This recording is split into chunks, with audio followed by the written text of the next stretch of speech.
Klondike nuggets, a brief description of the great gold regions in the Northwest ****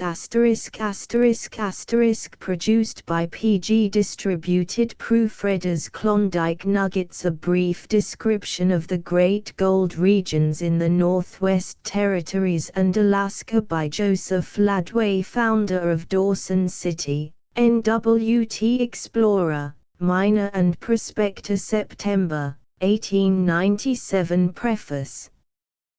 The extraordinary excitement arising from the reports of the discovery of gold in the Klondike region in the Great Canadian Northwest is not surprising to one who, through personal residence and practical experience, is thoroughly conversant with the locality.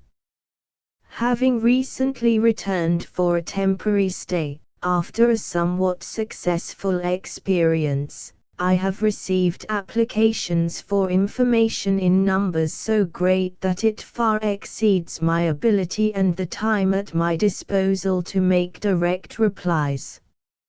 I have therefore arranged with the American Technical Book Company, 45 Vesey Street, New York City, for the issue of this brief description, preparatory to the publication of my larger book, Klondike Facts, a book of 224 pages, with illustrations and maps, in which will be found a vast fund of practical information, statistics, and all particulars sought for by those who intend emigrating to this wonderful country.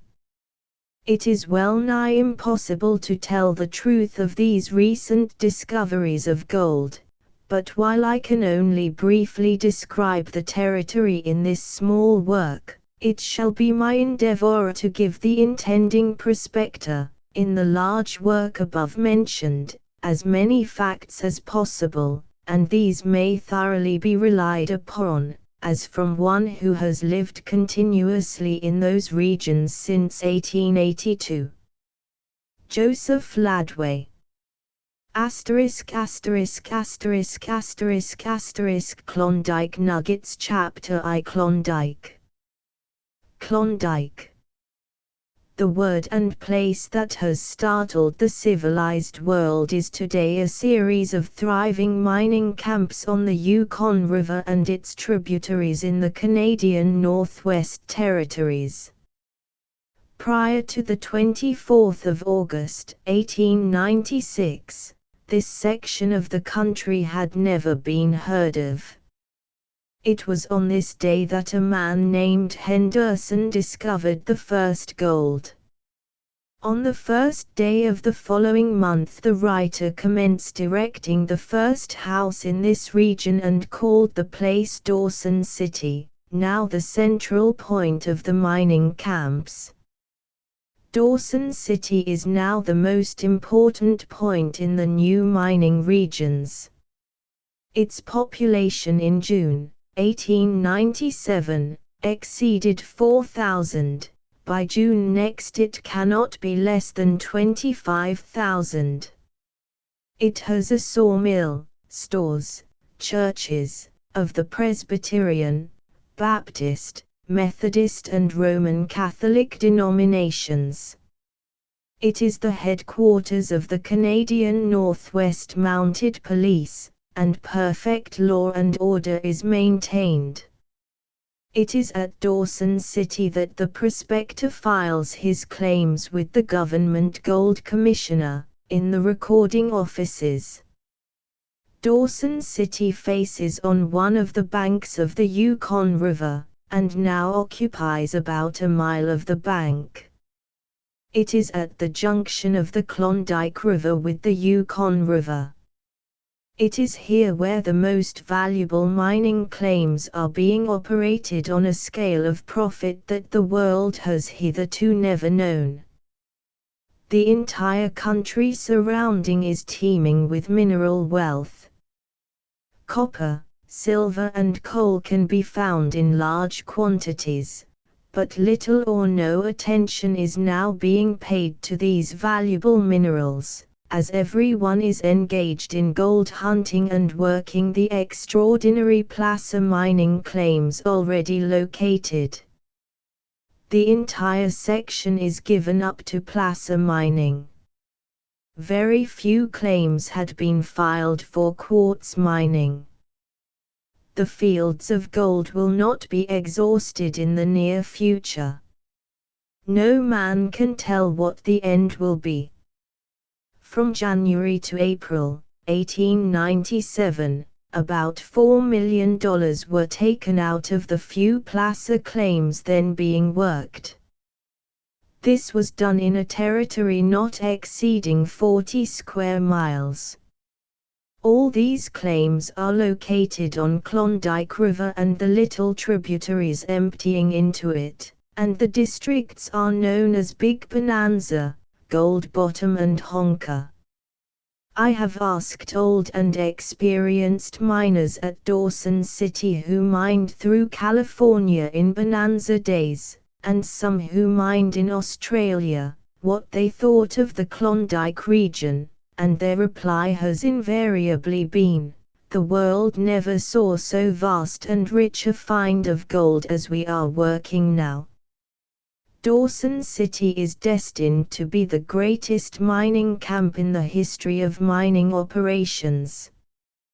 Chapter 2. Klondike Facts. There is a great popular error in reference to the climate of the gold regions. Many reports have appeared in the newspapers which are misleading. It has been even stated that the cold is excessive almost throughout the year. This is entirely a misstatement.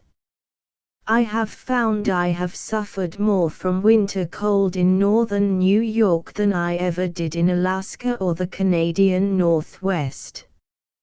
I have chopped wood in my shirt sleeves in front of my door at Dawson City when the thermometer was 70 degrees below zero, and I suffered no inconvenience.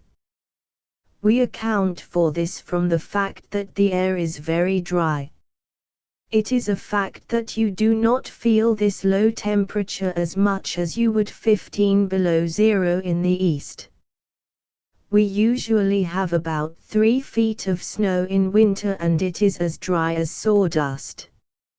As we have no winter thaws, no crust forms on the snow, therefore we travel from the various points that may be necessary with snowshoes.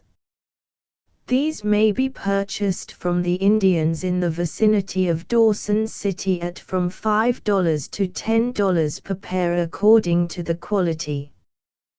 The winter days are very short. In this region there are only 2 hours from sunrise to sunset. The sun rises and sets away in the south, but there is no pitch darkness. The twilight lasts all night and the northern lights are very common. Then in summer it is exactly the other way. The day there in July is about 20 hours long. The sun rising and setting in the north.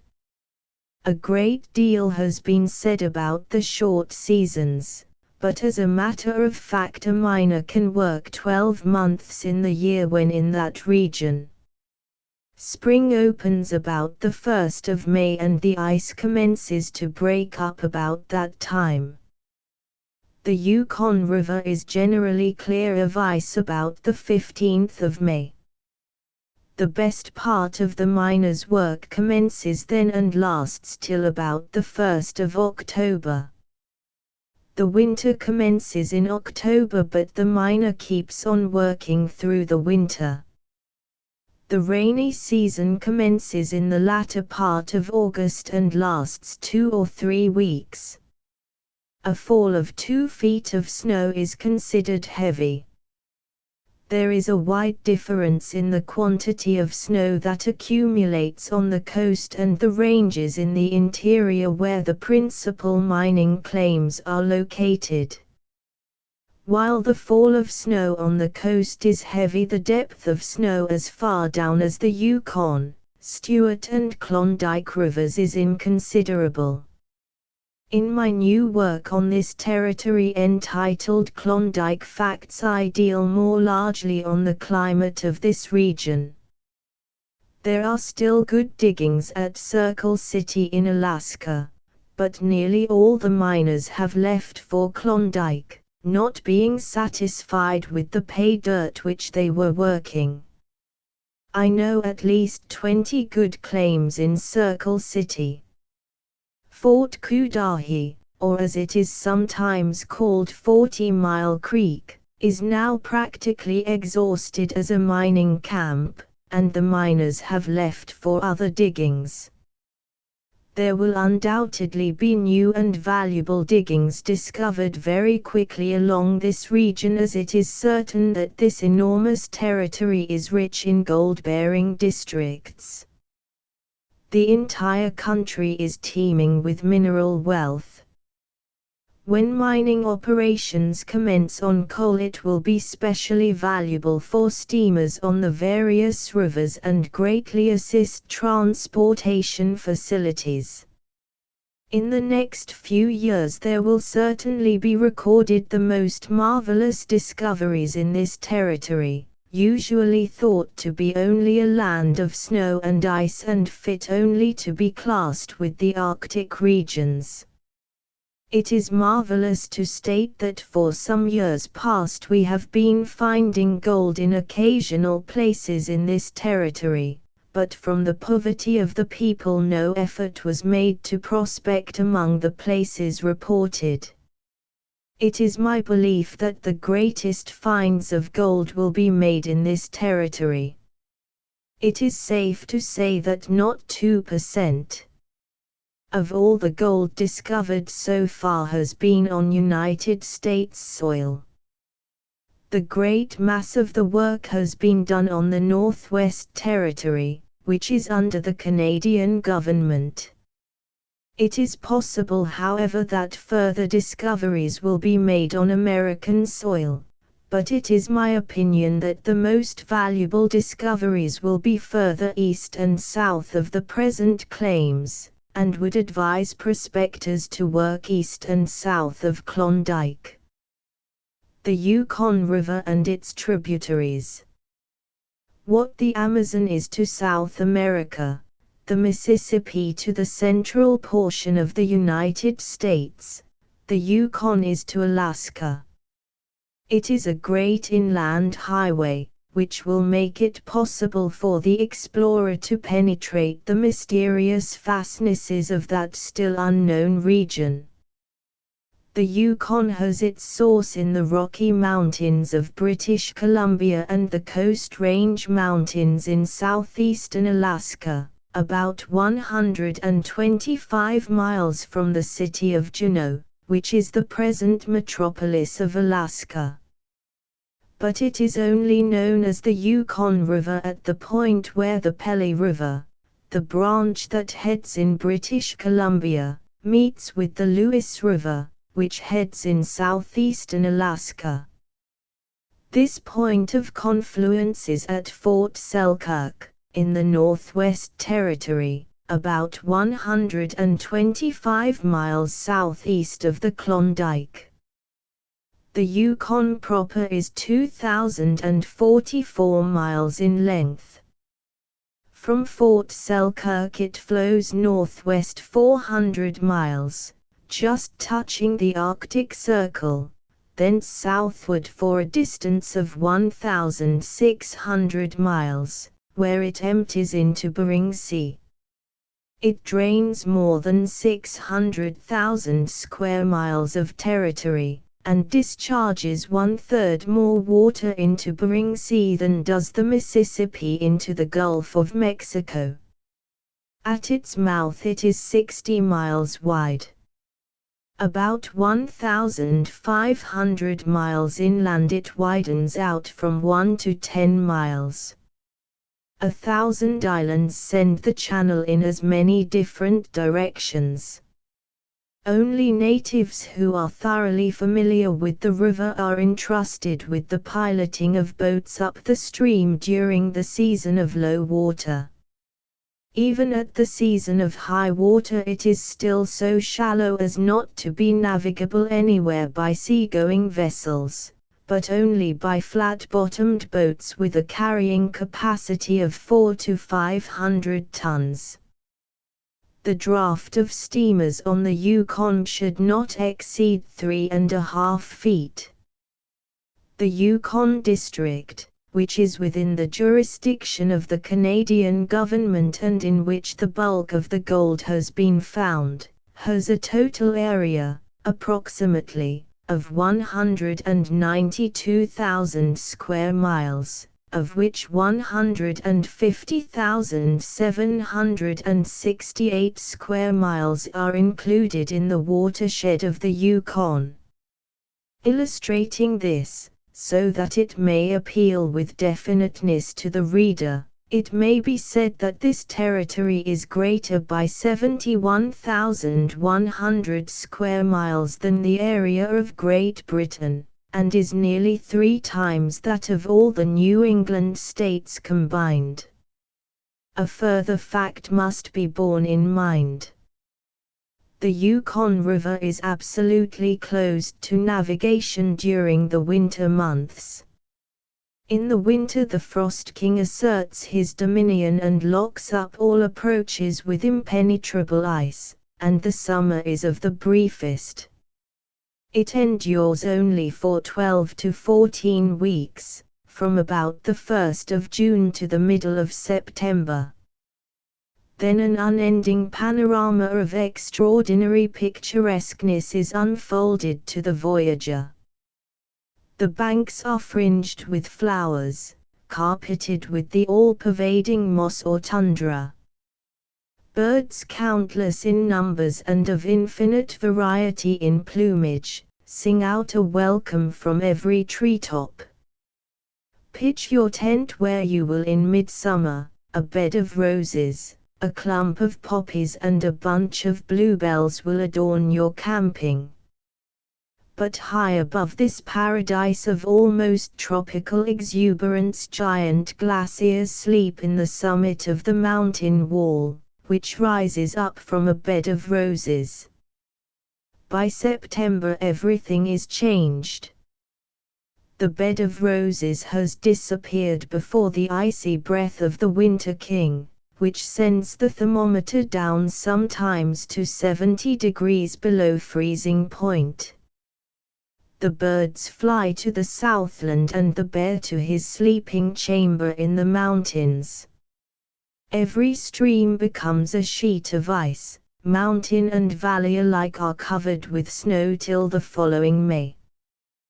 That part of the basin of the Yukon in which gold in greater or less quantities has actually been found lies partly in Alaska and partly in British territory.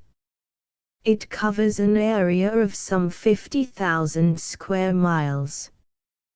But so far the infinitely richest spot lies some 100 miles east of the American boundary, in the region drained by the Klondyke and its tributaries. This is some 300 miles by river from Circle City. We have described some of the beauties of the Yukon Basin in the summer season, but this radiant picture has its obverse side. Horseflies, gnats and mosquitoes add to the joys of living throughout the entire length of the Yukon Valley. The horsefly is larger and more poignantly assertive than the insect which we know by that name. In dressing or undressing, it has a pleasant habit of detecting any bare spot in the body and biting out a piece of flesh, leaving a wound which a few days later looks like an incipient boil. Schwatka reports that one of his party, so bitten, was completely disabled for a week. At the moment of infliction, he adds, it was hard to believe that one was not disabled for life. The mosquitoes, according to the same authority, are equally distressing. They are especially fond of cattle, but without any reciprocity of affection. According to the general terms of the survival of the fittest and the growth of muscles most used to the detriment of others, says the lieutenant in an unusual burst of humor, a band of cattle inhabiting this district, in the far future, would be all tail and no body, unless the mosquitoes should experience a change of numbers. I am indebted to W. M. Ogilvy, Esquire, for the following valuable information relative to the Yukon District. The Yukon District comprises, speaking generally, that part of the Northwest Territories lying west of the watershed of the Mackenzie River. Most of it is drained by the Yukon River and its tributaries. It covers a distance of about 650 miles along the river from the Coast Range of mountains. In 1848 Campbell established Fort Selkirk at the confluence of the Pelly and Lewis rivers. It was plundered and destroyed in 1852 by the Coast Indians, and only the ruins now exist of what was at one time the most important post of the Hudson's Bay Company to the west of the Rocky Mountains in the far north.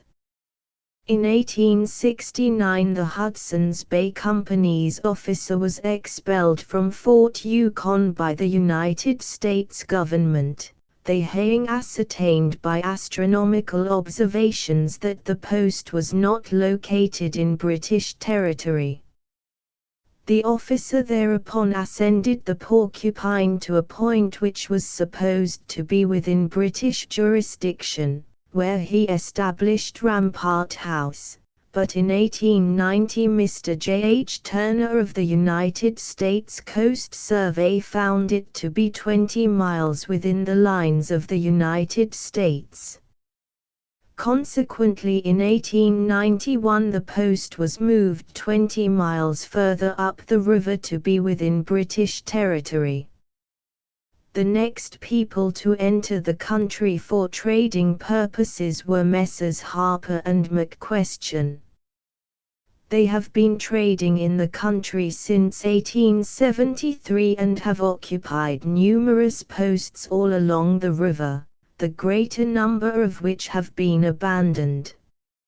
Mr. Harper is now located as a trader at Fort Selkirk, with Mr. Joseph Ladue under the firm name of Harper and Ladue, and Mr. McQuestion is in the employ of the Alaska Commercial Company at Circle City, which is the distributing point for the vast regions surrounding Birch Creek, Alaska. In 1882 a number of miners entered the Yukon country by the Taiya Pass. It is still the only route used to any extent by the miners, and is shorter than the other passes though not the lowest. In 1883 Lieutenant Schwatka crossed this same pass and descended the Lewis and Yukon rivers to the ocean. The explorers found that in proximity to the boundary line there existed extensive and valuable placer gold mines, in which even then as many as 300 miners were at work. Mr. Ogilvy determined, by a series of lunar observations, the point at which the Yukon River is intersected by the 141st meridian, and marked the same on the ground. He also determined and marked the point at which the western affluent of the Yukon, known as 40-Mile Creek, is crossed by the same meridian line, that point being situated at a distance of about 23 miles from the mouth of the creek. This survey proved that the place which had been selected as the most convenient, owing to the physical conformation of the region, from which to distribute the supplies imported for the various mining camps, and from which to conduct the other business incident to the mining operations, a place situate at the confluence of the 40-Mile Creek and the Yukon, and to which the name of Fort Cudahy has been given, is well within Canadian territory. The greater proportion of the mines then being worked Mr. Ogilvy found to be on the Canadian side of the international boundary line, but he reported the existence of some mining fields to the south, the exact position of which with respect to the boundary he did not have the opportunity to fix. The number of persons engaged in mining in the locality mentioned has steadily increased year by year since the date of Mr. Ogilvy's survey, and it is estimated that at the commencement of the past season not less than 1,000 men were so employed.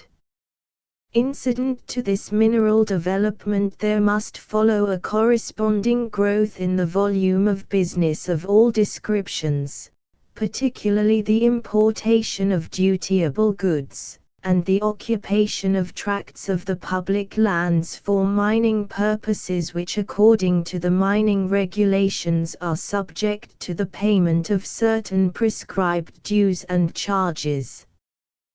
The Alaska Commercial Company, for many years subsequent to the retirement of the Hudson's Bay Company, had a practical monopoly of the trade of the Yukon, carrying into the country and delivering at various points along the river, without regard to the international boundary line or the customs laws and regulations of Canada, such articles of commerce as were required for the prosecution of the fur trade and latterly of placer mining, these being the only two existing industries. With the discovery of gold, however, came the organization of a competing company known as the North American Transportation and Trading Company, having its headquarters in Chicago and its chief trading and distributing post at Cudahy. This company has been engaged in this trade for over 3 years, and during the past season dispatched 2 ocean steamers from San Francisco to St. Michael, at the mouth of the Yukon, the merchandise from which was, at the last mentioned point, transhipped into river steamers and carried to points inland, but chiefly to the company's distributing center within Canadian territory. Importations of considerable value, consisting of the immediately requisite supplies of the miners, and their tools, also reach the Canadian portion of the Yukon district from Juneau, in the United States, by way of the Tyar Inlet, the mountain passes, and the chain of waterways leading therefrom to Cudahy. Upon none of these importations had any duty been collected, except a sum of $3,248.80 paid to Inspector Constantine in 1894, by the North American Transportation and Trading Company and others, and it is safe to conclude, especially when it is remembered that the country produces none of the articles consumed within it except fresh meat, that a large revenue was being lost to the public exchequer under the then existing conditions. For the purpose of ascertaining officially and authoritatively the condition of affairs to which the correspondence referred to in the next preceding paragraph relates, the Honourable the President of the Privy Council, during the spring of 1894, dispatched Inspector Charles Constantine, of the Northwest Mounted Police Force, accompanied by Sergeant Brown, to Fort Cudahy and the mining camps in its vicinity. The report made by Mr. Constantine on his return established the substantial accuracy of the representations already referred to. The value of the total output of gold for the season of 1894 he estimated at $300,000. The facts recited clearly establish, first, that the time had arrived when it became the duty of the Government of Canada to make more efficient provision for the maintenance of order, the enforcement of the laws, and the administration of justice in the Yukon country, especially in that section of it in which placer mining for gold is being prosecuted upon such an extensive scale, situated near to the boundary separating the Northwest Territories from the possessions of the United States in Alaska, and, second, that while such measures as were necessary to that end were called for in the interests of humanity, and particularly for the security and safety of the lives and property of the Canadian subjects of Her Majesty resident in that country who are engaged in legitimate business pursuits, it was evident that the revenue justly due to the Government of Canada, under its customs, excise and land laws, and which would go a long way to pay the expenses of government, was being lost. For the want of adequate machinery for its collection. Accordingly in June last a detachment, 1, of 20 members of the mounted police force including officers was detailed for service in that portion of the Northwest Territories. The officer in command, in addition to the magisterial and other duties he is required to perform by virtue of his office and under instructions from the Department of Mounted Police, was duly authorized to represent where necessary, and until other arrangements can be made, all the departments of the government having interests in that region. Particularly he is authorized to perform the duties of Dominion Lands Agent, Collector of Customs, and Collector of Inland Revenue.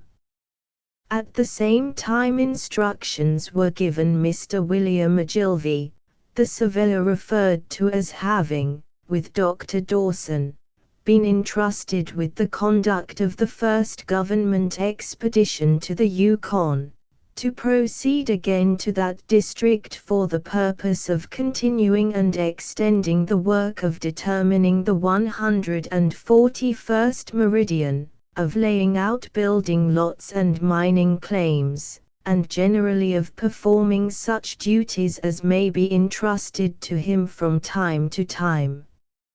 Mr. Ogilvie's qualifications as a surveyor, and his previous experience as explorer of this section of the Northwest, peculiarly fit him for the task.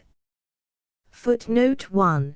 The detachment was made up as follows: Inspector C. Constantine, Officer Commanding Yukon Detachment NWM Police, Inspector, D.A.E. Strickland, Assistant Surgeon, A.E. Wills, 2 Staff Sergeants, 2 Corporals, 13 Constables.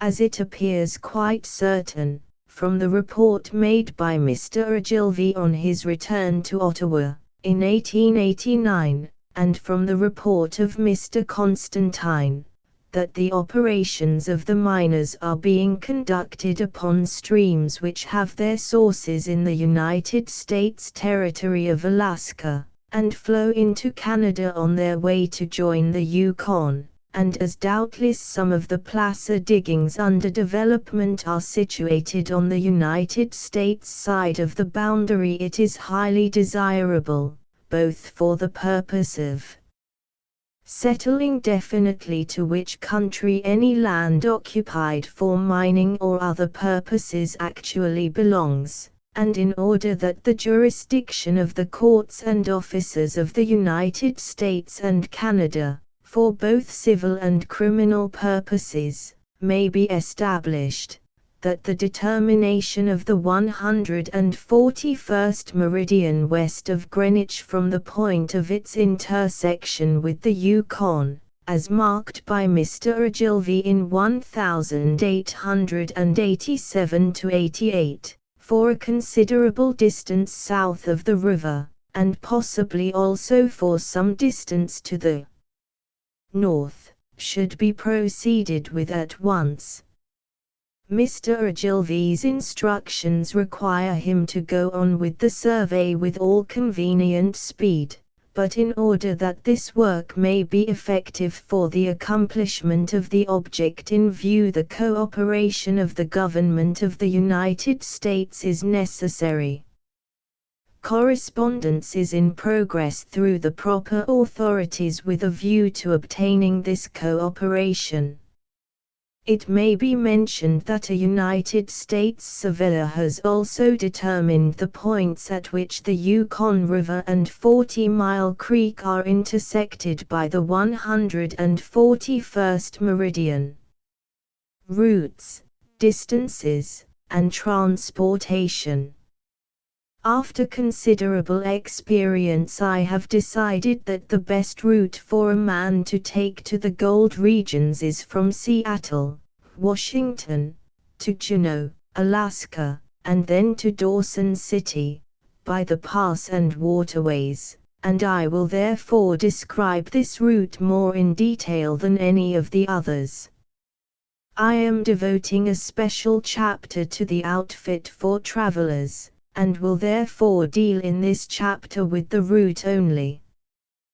The traveler, having paid his fare to Seattle, should on arrival there have not less than $500. This is the minimum sum necessary to pay his fare from Seattle to Juneau, purchase his outfit and supplies for 1 year, and pay his necessary expenses in the gold region for that length of time. I think it deplorable that so many are starting at this time for the gold fields. I do not recommend starting before the 15th of March. I will return at that time to my claims on the Klondyke. If it were wise to go sooner, I should certainly go. The reason the 15th of March is best is that the season is better then. If a man has only, say, $500 and wants to do his own packing over the Taiya Pass, it gives him time to do it by starting the 15th of March, as he will then be in Juneau the 1st of April. I fear a great deal of hardship for those who started out so as to reach Juneau for winter travel. Of course, while I say $500 is sufficient to go to Dawson City, a man should take $1,000 or even more if possible, as he will have many opportunities to invest the surplus. While prices will undoubtedly advance at Dawson City owing to the large influx of people, I do not think the advance will be excessive. It has never been the policy of the two trading companies to take advantage of the miners. The traveler, having arrived in Juneau from Seattle, a journey of 725 miles by water, immediately purchases his complete outfit as described in another chapter. He then loses no time in leaving Juneau for Ladue, taking a small steamboat which runs regularly to this port via the Lynn Canal. Ladue has recently been made a customs port of entry and the head of navigation this side of the Taiya Pass. The distance between Juneau and Ladue is about 100 miles. From Ladue, which is the timberline, he packs his outfit to the foot of the Taiya Pass, the length of which to the summit is about 15 miles. He must now carry his outfit up the pass, which he generally does in 2 or more trips according to the weight of his outfit, unless he is able to hire Indians or mules, but so far there are very few Indians to be hired and still fewer mules. He now starts for Lake Lindeman from the head of the pass, a distance of 8 miles, the distance from Ladue to Lake Lindeman being 31 miles. At Lake Lindeman he commences to make his boat, for which he has brought the proper supplies in his outfit, with the exception of the timber, which he finds at Lake Lindeman. He spends 1 week at Lake Lindeman making his boat and getting ready for the long trip down the waterways to Dawson City, the heart of the Klondike region. The trip through Lake Lindeman is short, the lake being only 5 miles long. At the foot of the lake he must portage to Lake Bennett, the portage however being very short, less than a mile. Lake Bennett is 28 miles long. While going through this lake the traveler crosses the boundary between British Columbia and the Northwest Territory. After going down Lake Bennett the traveler comes to Caribou Crossing, about 4 miles long, which takes him to Lake Tagish, 20 miles in length. After leaving Tagish he finds himself in Mud or Marsh Lake, 24 miles long, then into the Lynx River, on which he continues for 27 miles till he comes to Miles Canyon, 5/8 of a mile long. Immediately on leaving Miles Canyon he has 3 miles of what is called bad river work, which, while not hazardous, is dangerous from the swift current and from being very rocky. Great care has to be taken in going down this part of the river. He now finds himself in White Horse Canyon, the rapids of which are 3/8 of a mile in length and one of the most dangerous places on the trip. A man is here guarded by a sign, "Keep a good lookout." No stranger or novice should try to run the White Horse Rapids alone in a boat. He should let his boat drop down the river guided by a rope with which he has provided himself in his outfit and which should be 150 feet long. It would be better if the traveler should portage here, the miners having constructed a portage road on the west side and put down rollerways in some places on which they roll their boats over. They have also made some windlasses with which they haul their boat up the hill till they are at the foot of the canyon. The White Horse Canyon is very rocky and dangerous and the current extremely swift. After leaving the White Horse Canyon he goes down the river to the head of Lake Labarge, a distance of 14 miles. He can sit down and steer with the current, as he is going down the stream all the way. It is for this reason that in returning from the diggings he should take another route, of which he will get full particulars before leaving Dawson. Therefore I do not take the time to give a full description of the return trip via the Yukon to St. Michael. He now goes through Lake Labarge, for 31 miles, till he strikes the Lewis River, this taking him down to Houtalinqua. He is now in the Lewis River, which takes him for 25 miles to Big Salmon River and from Big Salmon River 45 miles to Little Salmon River, the current all this time taking him down at the rate of 5 miles an hour. Of course in the canyons it is very much swifter. The Little Salmon River takes him to Five Finger Rapids, a distance of 120 miles. In the Five Finger Rapids the voyage should be made on the right side of the river, going with the current. These rapids are considered safe by careful management, but the novice will already have had sufficient experience in guiding his boat before reaching them. From Five Finger Rapids the traveler goes 6 miles below, down the Lewis, to the Rink Rapids.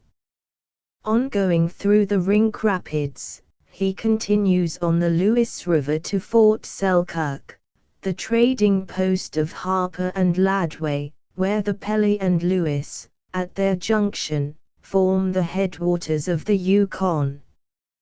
You are now at the head of the Yukon River, and the worst part of your trip is over.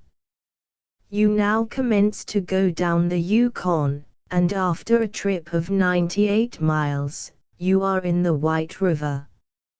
You keep on the White River for 10 miles, to the Stewart River, and then 25 miles to Fort Ogilvie. You are now only 40 miles from Dawson City. Your journey is now almost ended. After a 40-mile trip on the Yukon, you arrive at Dawson City, where the Klondyke empties in the Yukon. All through this trip you have been going through a mountainous country, the trees there being pine, a small amount of spruce, cottonwood and birch. You have not seen much game, if any, as it is growing scarce along that line of river, and very hard to find. The traveler had therefore better make preparation to depend on the provisions he has brought with him. If he has stopped to fish, he may have been successful in catching whitefish, grayling and lake trout, along the lakes and rivers. The total journey from Seattle to Dawson City has taken about 2 months. In connection with this trip from Juneau to Dawson City, it is perhaps better to give the reader the benefit of the trip of Mr. William Stewart, who writes from Lake Lindeman, the 31st of May, 1897, as follows: "We arrived here at the south end of the lake last night by boat. We have had an awful time of it. The Taya Pass is not a pass at all, but a climb right over the mountains. We left Juneau on Thursday, the 20th, on a little boat smaller than the ferry at Ottawa. There were over 60 aboard, all in one room about 10 by 14. There was baggage piled up in one end so that the floor space was only about 8 by 8. We went aboard about 3 o'clock in the afternoon and went ashore at Ladue at 7 o'clock Friday night. We got the Indians to pack all our stuff up to the summit, but about 50 pounds each. I had 48 pounds and my gun. We left Ladue, an Indian village, Sunday, but only got up the river 1 mile. We towed all the stuff up the river 7 miles, and then packed it to Sheep Camp. We reached Sheep Camp about 7 o'clock at night, on the Queen's birthday. A beautiful time we had, I can tell you, climbing hills with 50 pounds on our backs. It would not be so bad if we could strap it on rightly. We left Sheep Camp next morning at 4 o'clock, and reached the summit at 7:30. It was an awful climb, an angle of about 55 degrees. We could keep our hands touching the trail all the way up. It was blowing and snowing up there.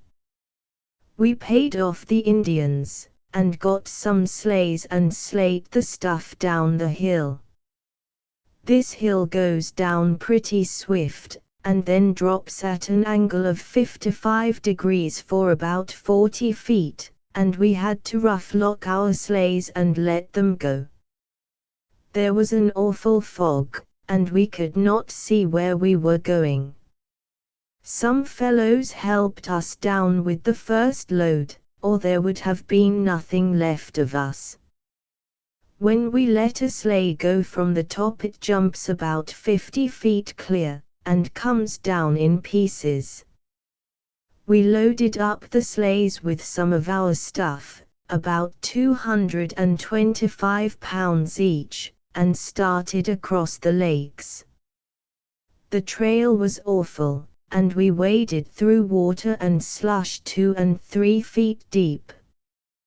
We got to the mouth of the canyon at about 8 o'clock at night, done out.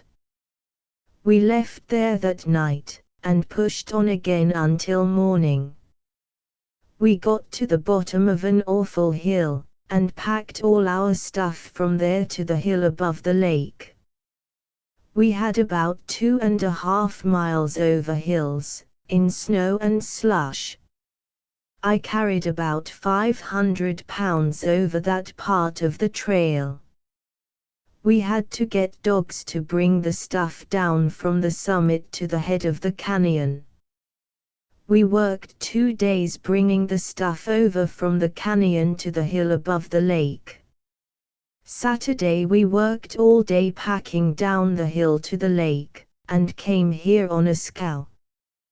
We were out yesterday morning cutting down trees to build a boat. The timber is small, and I don't think we can get more than 4-inch stuff. It rained all afternoon, and we couldn't do anything. There are about 50 boats of all sorts on Lake Bennett, which is about half a mile from here. I have long rubber boots up to the hips, and I did not have them on coming from the summit down, but I have worn them ever since. We met Barwell and Lewis, of Ottawa, today. They were out looking for knees for their boats. They left Ottawa 6 weeks ago, and have not got any farther than we have. There was a little sawmill going here, and they have their lumber sawn. We have it that warm some days here that you would fairly roast, and the next day you would be looking for your overcoat. Everybody here seems to be taking in enough food to do them a couple of years. We are now in Canadian territory, after we passed the summit.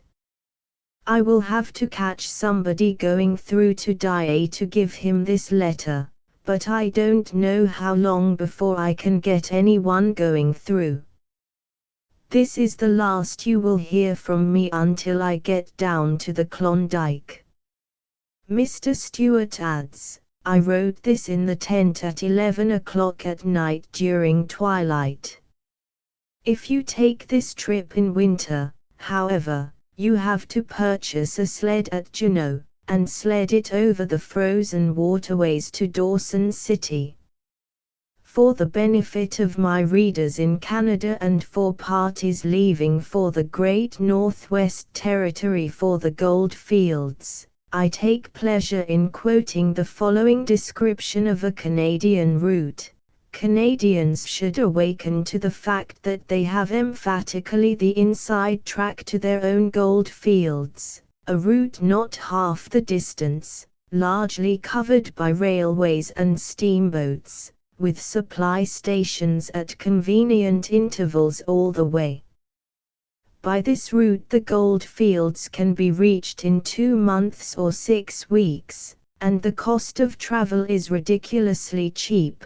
Nearly anybody can afford to go even now, and by the spring it should be fitted out for the accommodation of any amount of traffic.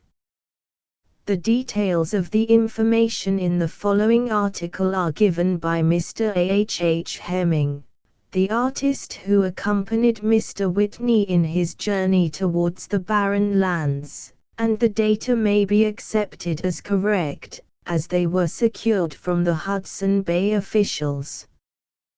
The details of the inland Canadian route, briefly, are as follows: by CPR to Calgary, and thence north by rail to Edmonton, from there by stage to Athabasca Landing, 40 miles, then, there is a continuous waterway for canoe travel to Fort McPherson, at the mouth of the Mackenzie River, from which point the Peel River lies southward to the Gold Region. The exact figures are as follows: miles. Edmonton to Athabasca Landing 40 to Port McMurray 240 Fort Chipewyan 185 Smith Landing 102 Fort Smith 16 Fort Resolution 194 Fort Providence 168 Fort Simpson 161 Fort Wrigley 136 Fort Norman 184 Fort Good Hope 174 Fort McPherson 282. Total 1882. There are only 2 portages on this route of any size, that from Edmonton to Athabasca Landing, over which there is a stage and wagon line, and at Smith Landing, 16 miles, over which the Hudson Bay Company has a tramway. There are 4 or 5 other portages of a few hundred yards, but with these exceptions there is a fine down-grade water route all the way. It is the old Hudson Bay trunk line to the north that has been in use for nearly a century.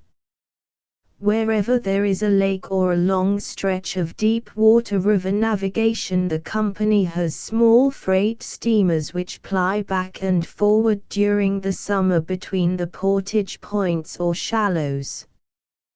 With comparatively little expenditure, the company or the government can improve the facilities along the line so that any amount of freight or any number of passengers can be taken into the gold region at less than half the time and cost that it takes Americans to reach it from Port St. Michael, at the mouth of the Yukon, to the Klondike, exclusive of the steamer trip of 2,500 miles from Seattle to Port St. Michael. Canadians can leave here on a Monday at 11:15 a.m., and reach Edmonton on Friday at 7 p.m. From that point, a party of 3 men with a canoe should reach Fort McPherson easily in from 50 to 60 days. Provided they are able-bodied young fellows with experience in that sort of travel.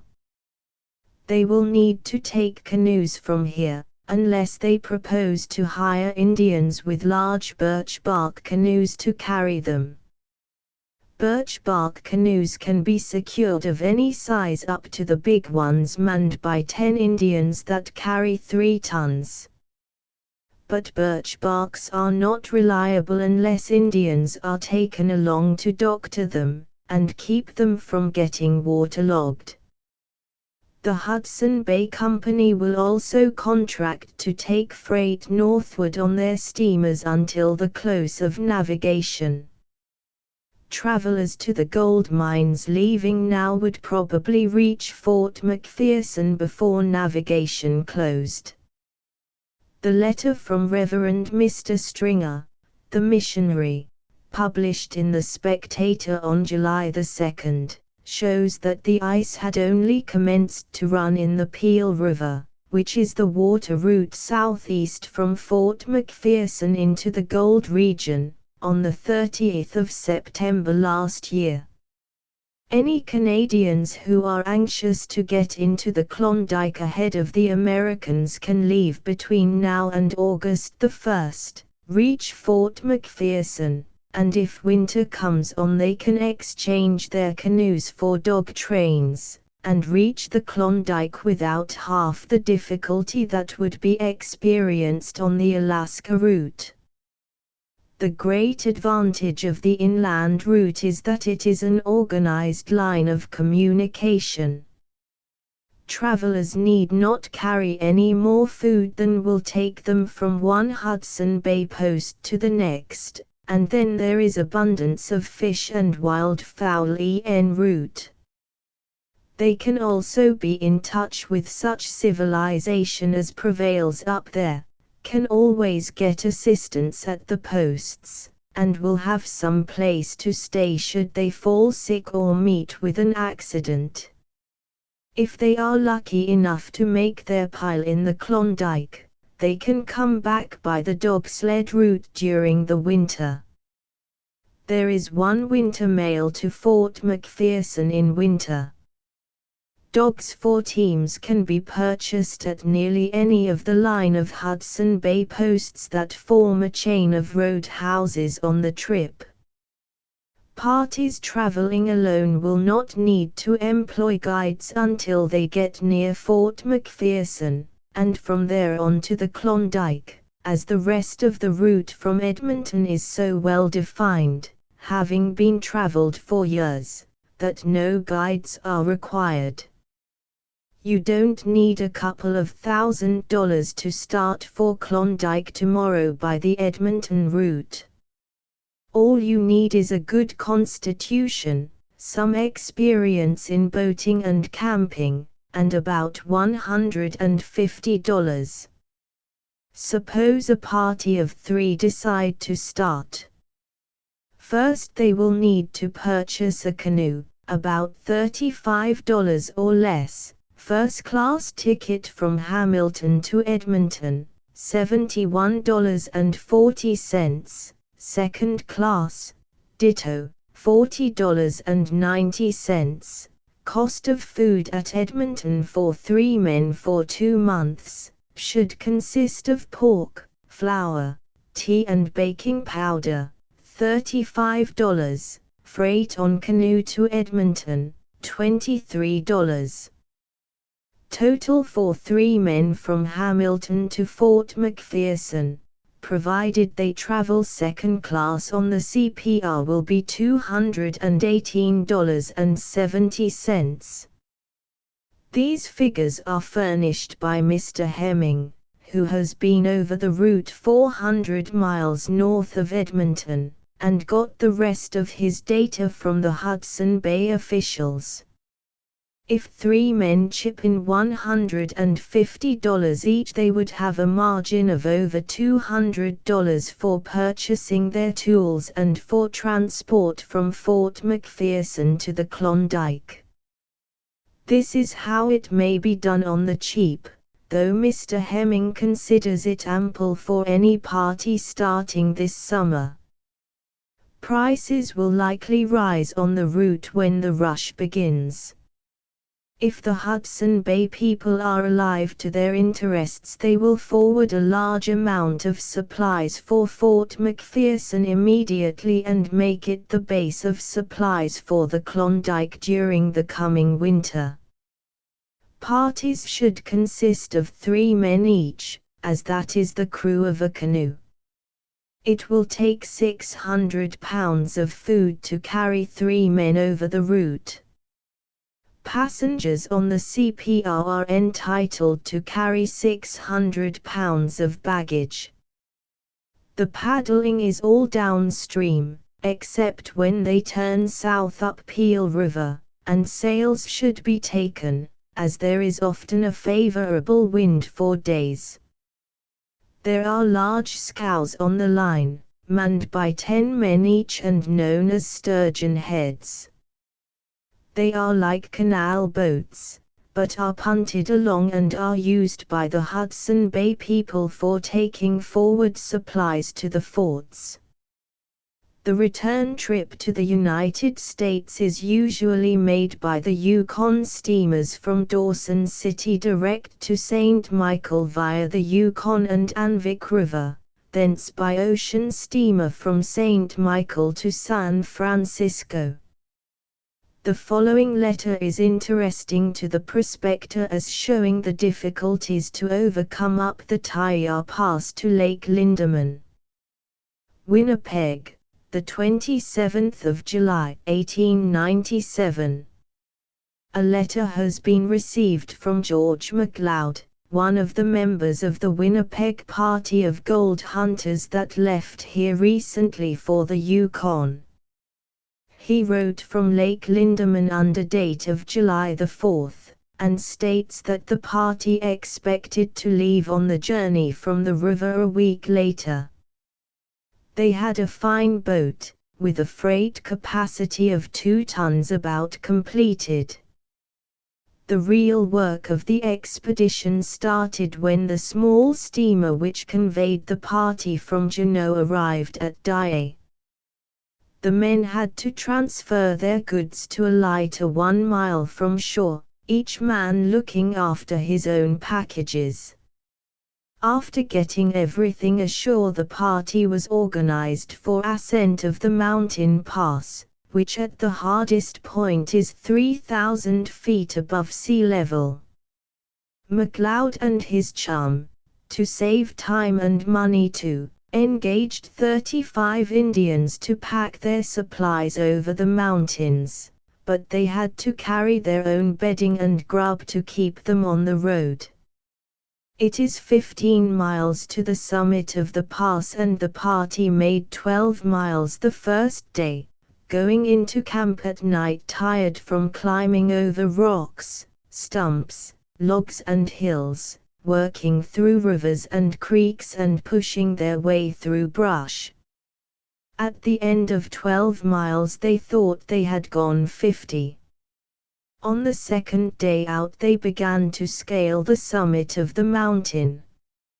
Hill after hill confronted them, each one being steeper than the last. There was snow on the top of the mountain, and rain was falling, and this added greatly to the difficulties of the ascent. In many places the men had to crawl on their hands and knees, so precipitous was the mountain side. Time after time the men would slip back several inches, but they recovered themselves and went at it again. Finally, the summit was gained, MacLeod being the first of the party to reach the top. After resting and changing their clothes, the descent was commenced. MacLeod and his chums purchased sleighs, on which they loaded their goods and hauled for 5 miles. This was extremely laborious work, and the men were so used up working in the scorching sun that they were compelled to work at nights and sleep during the day. 2 days after the descent began, the sleighs were abandoned, and the men packed the goods for 3.5 miles. They were fortunate in securing the services of a man who had 2 horses to convey the goods to Lake Lindeman. MacLeod says the worry in getting over the pass is terrible, and he has no desire to repeat the experience. He advises all who go in to have their goods packed all the way from Dia to Lake Lindeman. It costs 17 or 18 cents per pound for packing. MacLeod expected that Klondyke would not be reached before the 25th of July. I think it specially valuable for the reader to give him the approximate distances to Fort Cudahy, which is below Dawson City via the various routes. This table of distances has been prepared by Mr. James Ogilvie, and I also give a number of his notes which will be of great value to the traveler when making the trip from Genoa to Dawson City. Approximate distances to Fort Cudahy via St. Michael. Miles. San Francisco to Dutch Harbor 2,400, Seattle or Victoria to Dutch Harbor 2,000, Dutch Harbor to St. Michael 750, St. Michael to Cudahy 1,600 via Tayar Pass. Victoria to Tayar 1,000, Tayar to Cudahy 650 via Stikine River. Victoria to Wrangell 750, Wrangell to Telegraph Creek 150, Telegraph Creek to Tislin Lake 150, Tislin Lake to Cudahy 650, distances from head of Tayar Inlet. Miles head of canoe navigation, Taiya River 5.90 Forks of Taiya River 8.38 Summit of Taiya Pass 14.76 Landing at Lake Lindeman 23.06 Foot of Lake Lindeman 27.49 Head of Lake Bennett 28.09 Boundary line BC and NWT, lat 60 degrees. 38.09 Foot of Lake Bennett 53.85 Foot of Caribou Crossing, Lake Nares, 56.44 Foot of Tagish Lake 73.25 Head of Marsh Lake 78.15 Foot of Marsh Lake 97.21 Head of Miles Cannon 122.94 Foot of Miles Cannon 123.56 Head of White Horse Rapids 124.95 Foot of White Horse Rapids 125.33 Tarkina River 139.92 Head of Lake Labarge 153.07 Foot of Lake Labarge 184.22 Tislintu River 215.88 Big Salmon River 249.33 Little Salmon River 285.545 Finger Rapids 344.83 Pelly River 403.29 White River 499.11 Stewart River 508.91 60 Mile Creek 530.41 Dawson City, the principal mining town 575.70 Fort Reliance 582.20 40 Mile River 627.08 Boundary Line 667.43 Another route is now being explored between Telegraph Creek and Tislin Lake and will soon be opened. Telegraph Creek is the head of steamer navigation on the Stikine River and is about 150 miles from Tislin Lake. The Yukon is navigable for steamers from its mouth to Tislin Lake, a distance of 2,300 miles. A road is being located by the Dominion government. A grant of $2,000 has been made by the province of British Columbia for opening it. J. Dalton, a trader, has used a route overland from Chilkat Inlet to Fort Selkirk.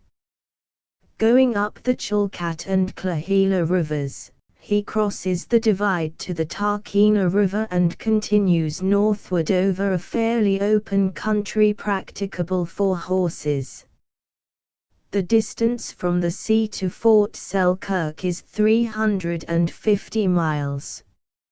Last summer a Juneau butcher sent 40 head of cattle to Cudahy.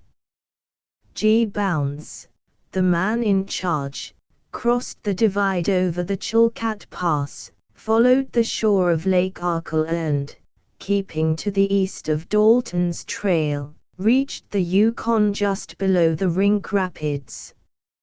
Here the cattle were slaughtered and the meat floated down on a raft to Cudahy, where it retailed at $1 a pound. It is proposed to establish a winter road somewhere across the country traveled over by Dalton and Bounds. The Yukon cannot be followed, the ice being too much broken, so that any winter road will have to be overland. A thorough exploration is now being made of all the passes at the head of Lynn Canal and of the upper waters of the Yukon. In a few months it is expected that the best routes for reaching the district from Lynn Canal will be definitely known. It is said by those familiar with the locality that the storms which rage in the upper altitudes of the Coast Range during the greater part of the time, from October to March, are terrific. A man caught in one of them runs the risk of losing his life, unless he can reach shelter in a short time. During the summer there is nearly always a wind blowing from the sea up Chatham Strait and Lynn Canal, which lie in almost a straight line with each other, and at the head of Lynn Canal are Chilkat and Chilkoot inlets. The distance from the coast down these channels to the open sea is about 380 miles. The mountains on each side of the water confine the currents of air, and deflect inclined currents in the direction of the axis of the channel, so that there is nearly always a strong wind blowing up the channel. Coming from the sea, this wind is heavily charged with moisture, which is precipitated when the air currents strike the mountains, and the fall of rain and snow is consequently very heavy. In Chilkat Inlet there is not much shelter from the south wind, which renders it unsafe for ships calling there. Captain Hunter told me he would rather visit any other part of the coast than Chilkat. To carry the survey from the island across to Chilkoot Inlet I had to get up on the mountains north of Haines Mission, and from there could see both inlets. Owing to the bad weather I could get no observation for azimuth, and had to produce the survey from Pyramid Island to Tyar Inlet by reading the angles of deflection between the courses. At Tyar Inlet I got my first observation, and deduced the azimuths of my courses up to that point. Tyar Inlet has evidently been the valley of a glacier, its sides are steep and smooth from glacial action, and this, with the wind almost constantly blowing landward, renders getting upon the shore difficult. Some long sights were therefore necessary. The survey was made up to the head of the inlet on the 2d of June. Preparations were then commenced for taking the supplies and instruments over the coast range of mountains to the head of Lake Lindeman on the Lewis River. Commander Newell kindly aided me in making arrangements with the Indians, and did all he could to induce them to be reasonable in their demands. This, however, neither he nor anyone else could accomplish. They refused to carry to the lake for less than $20 per 100 pounds, and as they had learned that the expedition was an English one, the second chief of the Chilkoot Indians recalled some memories of an old quarrel which the tribe had with the English many years ago, in which an uncle of his was killed, and he thought we should pay for the loss of his uncle by being charged an exorbitant price for our packing, of which he had the sole control. Commander Newell told him I had a permit from the Great Father at Washington to pass through his country safely, that he would see that I did so, and if the Indians interfered with me they would be punished for doing so. After much talk they consented to carry our stuff to the summit of the mountain for $10 per 100 pounds. This is about 2/3 of the whole distance, includes all the climbing and all the woods, and is by far the most difficult part of the way. On the 6th of June 120 Indians, men, women and children, started for the summit. I sent 2 of my party with them to see the goods delivered at the place agreed upon. Each carrier when given a pack also got a ticket, on which was inscribed the contents of the pack, its weight, and the amount the individual was to get for carrying it. They were made to understand that they had to produce these tickets on delivering their packs, but were not told for what reason. As each pack was delivered, one of my men received the ticket and returned it. The Indians did not seem to understand the import of this. A few of them pretended to have lost their tickets, and as they could not get paid without them, my assistant, who had duplicates of every ticket, furnished them with receipt copies, after examining their packs. While they were packing to the summit, I was producing the survey, and I met them on their return at the foot of the cannon, about 8 miles from the coast, where I paid them. They came to the camp in the early morning before I was up, and for about 2 hours there was quite a hubbub. When paying them I tried to get their names, but very few of them would give any Indian name, nearly all, after a little reflection, giving some common English name. My list contained little else than Jack, Tom, Joe, Charlie, and C, some of which were duplicated 3 and 4 times. I then found why some of them had pretended to lose their tickets at the summit. 3 or 4 who had thus acted presented themselves twice for payment, producing first the receipt ticket, afterwards the one they claimed to have lost, demanding pay for both. They were much taken aback when they found that their duplicity had been discovered. These Indians are perfectly heartless. They will not render even the smallest aid to each other without payment, and if not to each other, much less to a white man. I got one of them, whom I had previously assisted with his pack, to take me and 2 of my party over a small creek in his canoe. After putting us across, he asked for money, and I gave him $50. Another man stepped up and demanded pay, stating that the canoe was his. To see what the result would be, I gave to him the same amount as to the first. Immediately there were 3 or 4 more claimants for the canoe. I dismissed them with a blessing, and made up my mind that I would wade the next creek.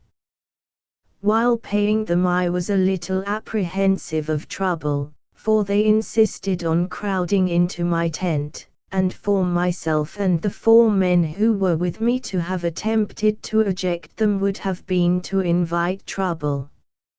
I am strongly of the opinion that these Indians would have been much more difficult to deal with if they had not known that Commander Newell remained in the inlet to see that I got through without accident.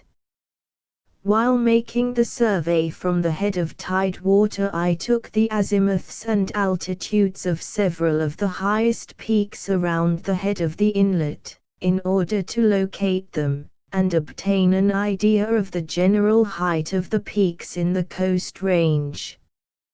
As it does not appear to have been done before, I have taken the opportunity of naming all the peaks, the positions of which I fixed in the above way. The names and altitudes appear on my map. While going up from the head of canoe navigation on the Taiya River I took the angles of elevation of each station from the preceding one. I would have done this from tidewater up, but found many of the courses so short and with so little increase in height that with the instrument I had it was inappreciable. From these angles I have computed the height of the summit of the Taiya Pass, above the head of canoe navigation, as it appeared to me in June, 1887, and find it to be 3,378 feet. What depth of snow there was I cannot say. The head of canoe navigation I estimate at about 120 feet above tide water. Dr. Dawson gives it as 124 feet. Footnote 2. The distance from the head of Tyar Inlet to the summit of the pass is 15 miles, and the whole length of the pass to Lake Lindeman is 23 miles.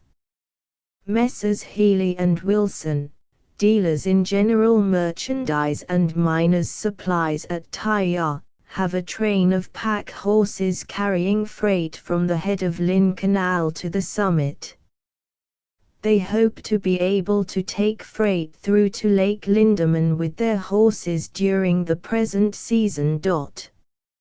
I determined the descent from the summit to Lake Lindeman by carrying the aneroid from the lake to the summit and back again, the interval of time from start to return being about 8 hours. Taking the mean of the readings at the lake, start and return, and the single reading at the summit, the height of the summit above the lake was found to be 1,237 feet. While making the survey from the summit down to the lake, I took the angles of depression of each station from the preceding one, and from these angles I deduced the difference of height, which I found to be 1,354 feet, or 117 feet more than that found by the aneroid. This is quite a large difference, but when we consider the altitude of the place, the sudden changes of temperature, and the atmospheric conditions, it is not more than one might expect. While at Juneau I heard reports of a low pass from the head of Chilkoot Inlet to the headwaters of Lewis River. During the time I was at the head of Tyar Inlet I made inquiries regarding it, and found that there was such a pass, but could learn nothing definite about it from either whites or Indians. As Captain Moore, who accompanied me, was very anxious to go through it, and as the reports of the Tyar Pass indicated that no wagon road or railroad could ever be built through it, while the new pass appeared, from what little knowledge I could get of it, to be much lower and possibly feasible for a wagon road, I determined to send the captain by that way, if I could get an Indian to accompany him. This, I found, would be difficult to do. None of the Chilkoots appeared to know anything of the pass, and I concluded that they wished to keep its existence and condition a secret.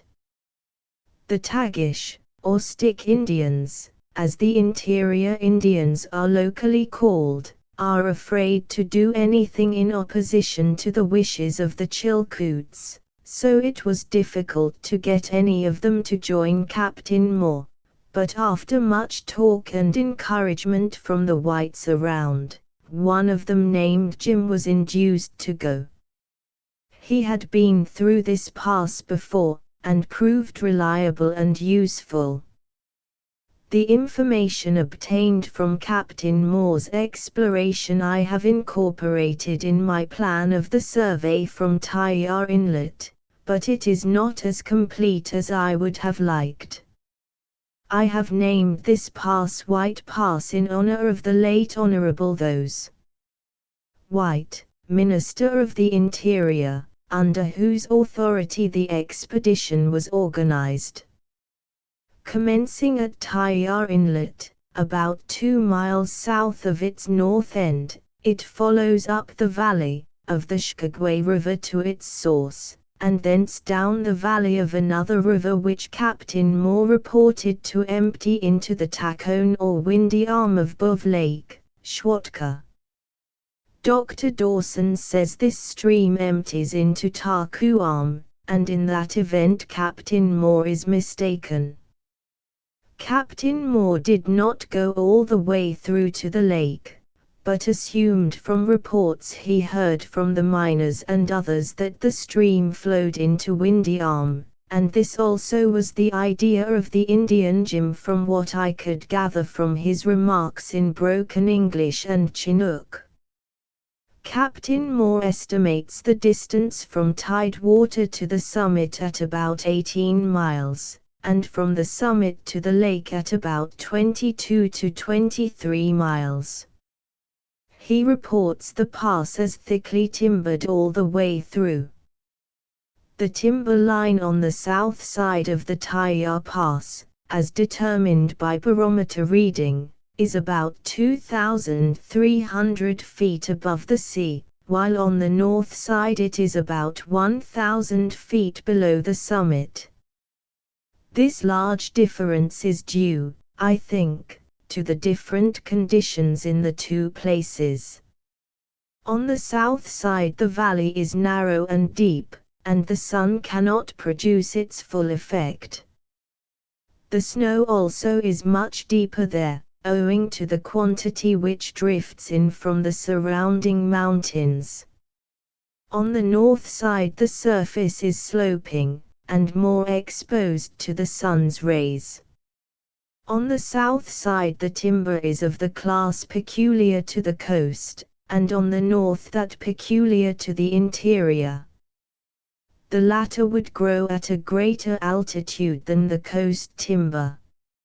It is possible that the summit of White Pass is not higher than the timber line on the north of the Taya Pass, or about 2,500 feet above tidewater, and it is possibly even lower than this, as the timber in a valley such as the White Pass would hardly live at the same altitude as on the open slope on the north side. Captain Moore has had considerable experience in building roads in mountainous countries. He considers that this would be an easy route for a wagon road compared with some roads he has seen in British Columbia. Assuming his distances to be correct, and the height of the pass to be probably about correctly indicated, the grades would not be very steep, and a railroad could easily be carried through if necessary. After completing the survey down to the lake, I set about getting my baggage down too. Of all the Indians who came to the summit with packs, only 4 or 5 could be induced to remain and pack down to the lake, although I was paying them at the rate of $4 per 100 pounds. After one trip down only 2 men remained, and they only in hopes of stealing something. One of them appropriated a pair of boots, and was much surprised to find that he had to pay for them on being settled with. I could not blame them much for not caring to work, as the weather was very disagreeable. It rained or snowed almost continuously. After the Indians left I tried to get down the stuff with the aid of my own men, but it was slavish and unhealthy labor, and after the first trip one of them was laid up with what appeared to be inflammatory rheumatism. The first time the party crossed, the sun was shining brightly, and this brought on snow blindness, the pain of which only those who have suffered from this complaint can realize.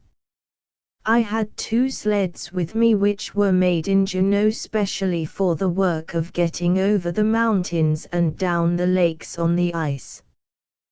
With these I succeeded in bringing about 1.5 tons to the lakes, but found that the time it would take to get all down in this way would seriously interfere with the program arranged with Dr. Dawson, to say nothing of the suffering of the men and myself, and the liability to sickness which protracted physical exertion under such uncomfortable conditions and continued suffering from snow blindness expose us to.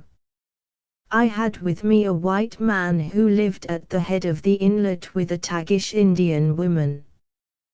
This man had a good deal of influence with the Tagish tribe, of whom the greater number were then in the neighborhood where he resided, trying to get some odd jobs of work, and I sent him to the head of the inlet to try and induce the Tagish Indians to undertake the transportation, offering them $5 per £100. In the meantime Captain Moore and the Indian Jim had rejoined me. I had their assistance for a day or two, and Jim's presence aided indirectly in inducing the Indians to come to my relief. The Tagish are little more than slaves to the more powerful coast tribes, and are in constant dread of offending them in any way. One of the privileges which the coast tribes claim is the exclusive right to all work on the coast or in its vicinity, and the Tagish are afraid to dispute this claim. When my white man asked the Tagish to come over and pack, they objected on the grounds mentioned. After considerable ridicule of their cowardice, and explanation of the fact that they had the exclusive right to all work in their own country, the country on the side of the north side of the coast range being admitted by the coast Indians to belong to the Tagish tribe, just as the coast tribes had the privilege of doing all the work on the coast side of the mountains, and that one of their number was already working with me unmolested, and likely to continue so, 9 of them came over, and in fear and trembling began to pack down to the lake. After they were at work for a few days, some of the Chilcoots came out and also started to work. Soon I had quite a number at work and was getting my stuff down quite fast. But this good fortune was not to continue. Owing to the prevailing wet, cold weather on the mountains, and the difficulty of getting through the soft wet snow, the Indians soon began to quit work for a day or two at a time, and to gamble with one another for the wages already earned. Many of them wanted to be paid in full, but this I positively refused, knowing that to do so was to have them all apply for their earnings and leave me until necessity compelled them to go to work again. I once for all made them distinctly understand that I would not pay any of them until the whole of the stuff was down. As many of them had already earned from $12 to $15 each, to lose which was a serious matter to them, they reluctantly resumed work and kept at it until all was delivered. This done, I paid them off, and set about getting my outfit across the lake, which I did with my own party and the 2 Peterborough canoes which I had with me. These 2 canoes traveled about 3,000 miles by rail and about 1,000 miles by steamship before being brought into service.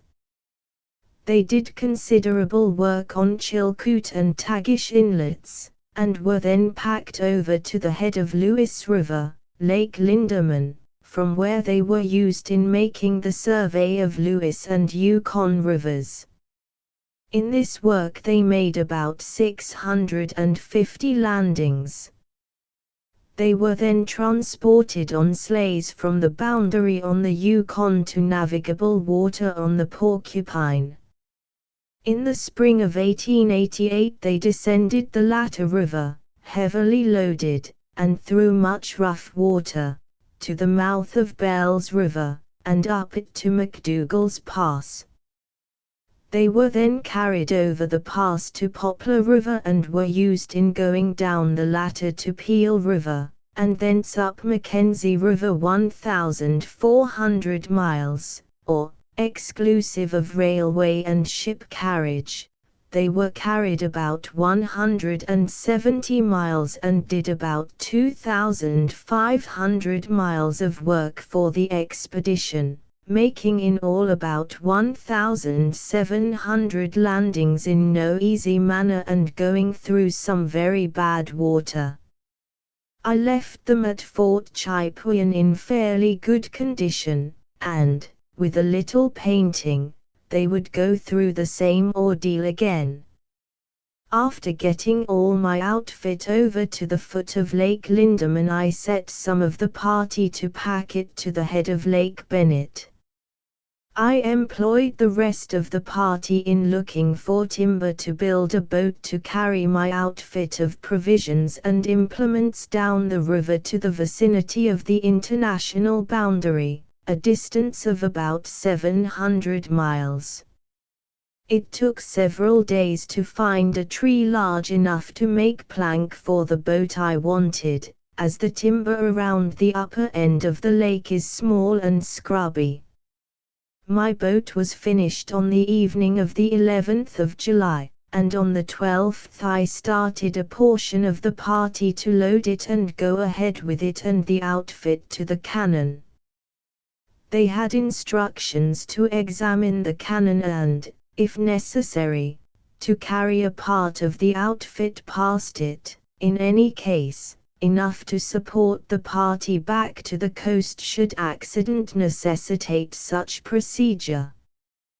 With the rest of the party I started to carry on the survey, which may now be said to have fairly started ahead on the lakes. This proved tedious work, on account of the stormy weather. In the summer months there is nearly always a wind blowing in from the coast. It blows down the lakes and produces quite a heavy swell. This would not prevent the canoes going with the decks on, but, as we had to land every mile or so, the rollers breaking on the generally flat beach proved very troublesome. On this account I found I could not average more than 10 miles per day on the lakes, little more than half of what could be done on the river. The survey was completed to the cannon on the 20th of July. There I found the party with the large boat had arrived on the 18th, having carried a part of the supplies past the cannon, and were awaiting my arrival to run through it with the rest in the boat. Before doing so, however, I made an examination of the cannon. The rapids below it, particularly the last rapid of the series, called the White Horse by the miners, I found would not be safe to run. I sent 2 men through the cannon in one of the canoes to await the arrival of the boat, and to be ready in case of an accident to pick us up. Every man in the party was supplied with a life preserver, so that should a casualty occur we would all have floated. Those in the canoe got through all right, but they would not have liked to repeat the trip. They said the canoe jumped about a great deal more than they thought it would, and I had the same experience when going through in the boat. The passage through is made in about 3 minutes, or at the rate of about 12-1/2 miles an hour. If the boat is kept clear of the sides there is not much danger in high water, but in low water there is a rock in the middle of the channel, near the upper end of the cannon, that renders the passage more difficult. I did not see this rock myself, but got my information from some miners I met in the interior, who described it as being about 150 yards down from the head and a little to the west of the middle of the channel. In low water it barely projects above the surface. When I passed through there was no indication of it, either from the bank above or from the boat. The distance from the head to the foot of the cannon is 5/8 of a mile. There is a basin about midway in it about 150 yards in diameter. This basin is circular in form, with steep sloping sides about 100 feet high. The lower part of the canon is much rougher to run through than the upper part, the fall being apparently much greater. The sides are generally perpendicular, about 80 to 100 feet high, and consist of basalt, in some places showing hexagonal columns. The White Horse Rapids are about 3/8 of a mile long. They are the most dangerous rapids on the river, and are never run through in boats except by accident. They are confined by low basaltic banks, which, at the foot, suddenly close in and make the channel about 30 yards wide. It is here the danger lies, as there is a sudden drop and the water rushes through at a tremendous rate, leaping and seething like a cataract. The miners have constructed a portage road on the west side, and put down rollways in some places on which to shove their boats over. They have also made some windlasses with which to haul their boats uphill, notably one at the foot of the canon.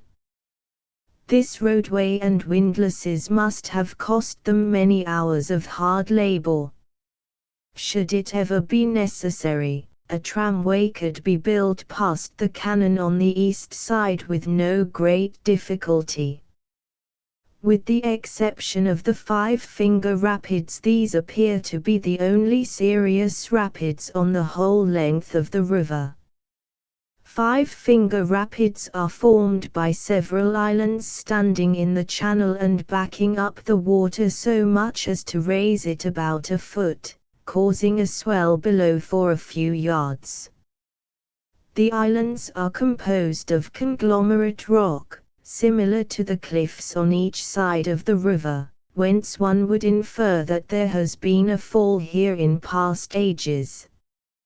For about 2 miles below the rapids there is a pretty swift current, but not enough to prevent the ascent of a steamboat of moderate power, and the rapids themselves I do not think would present any serious obstacle to the ascent of a good boat.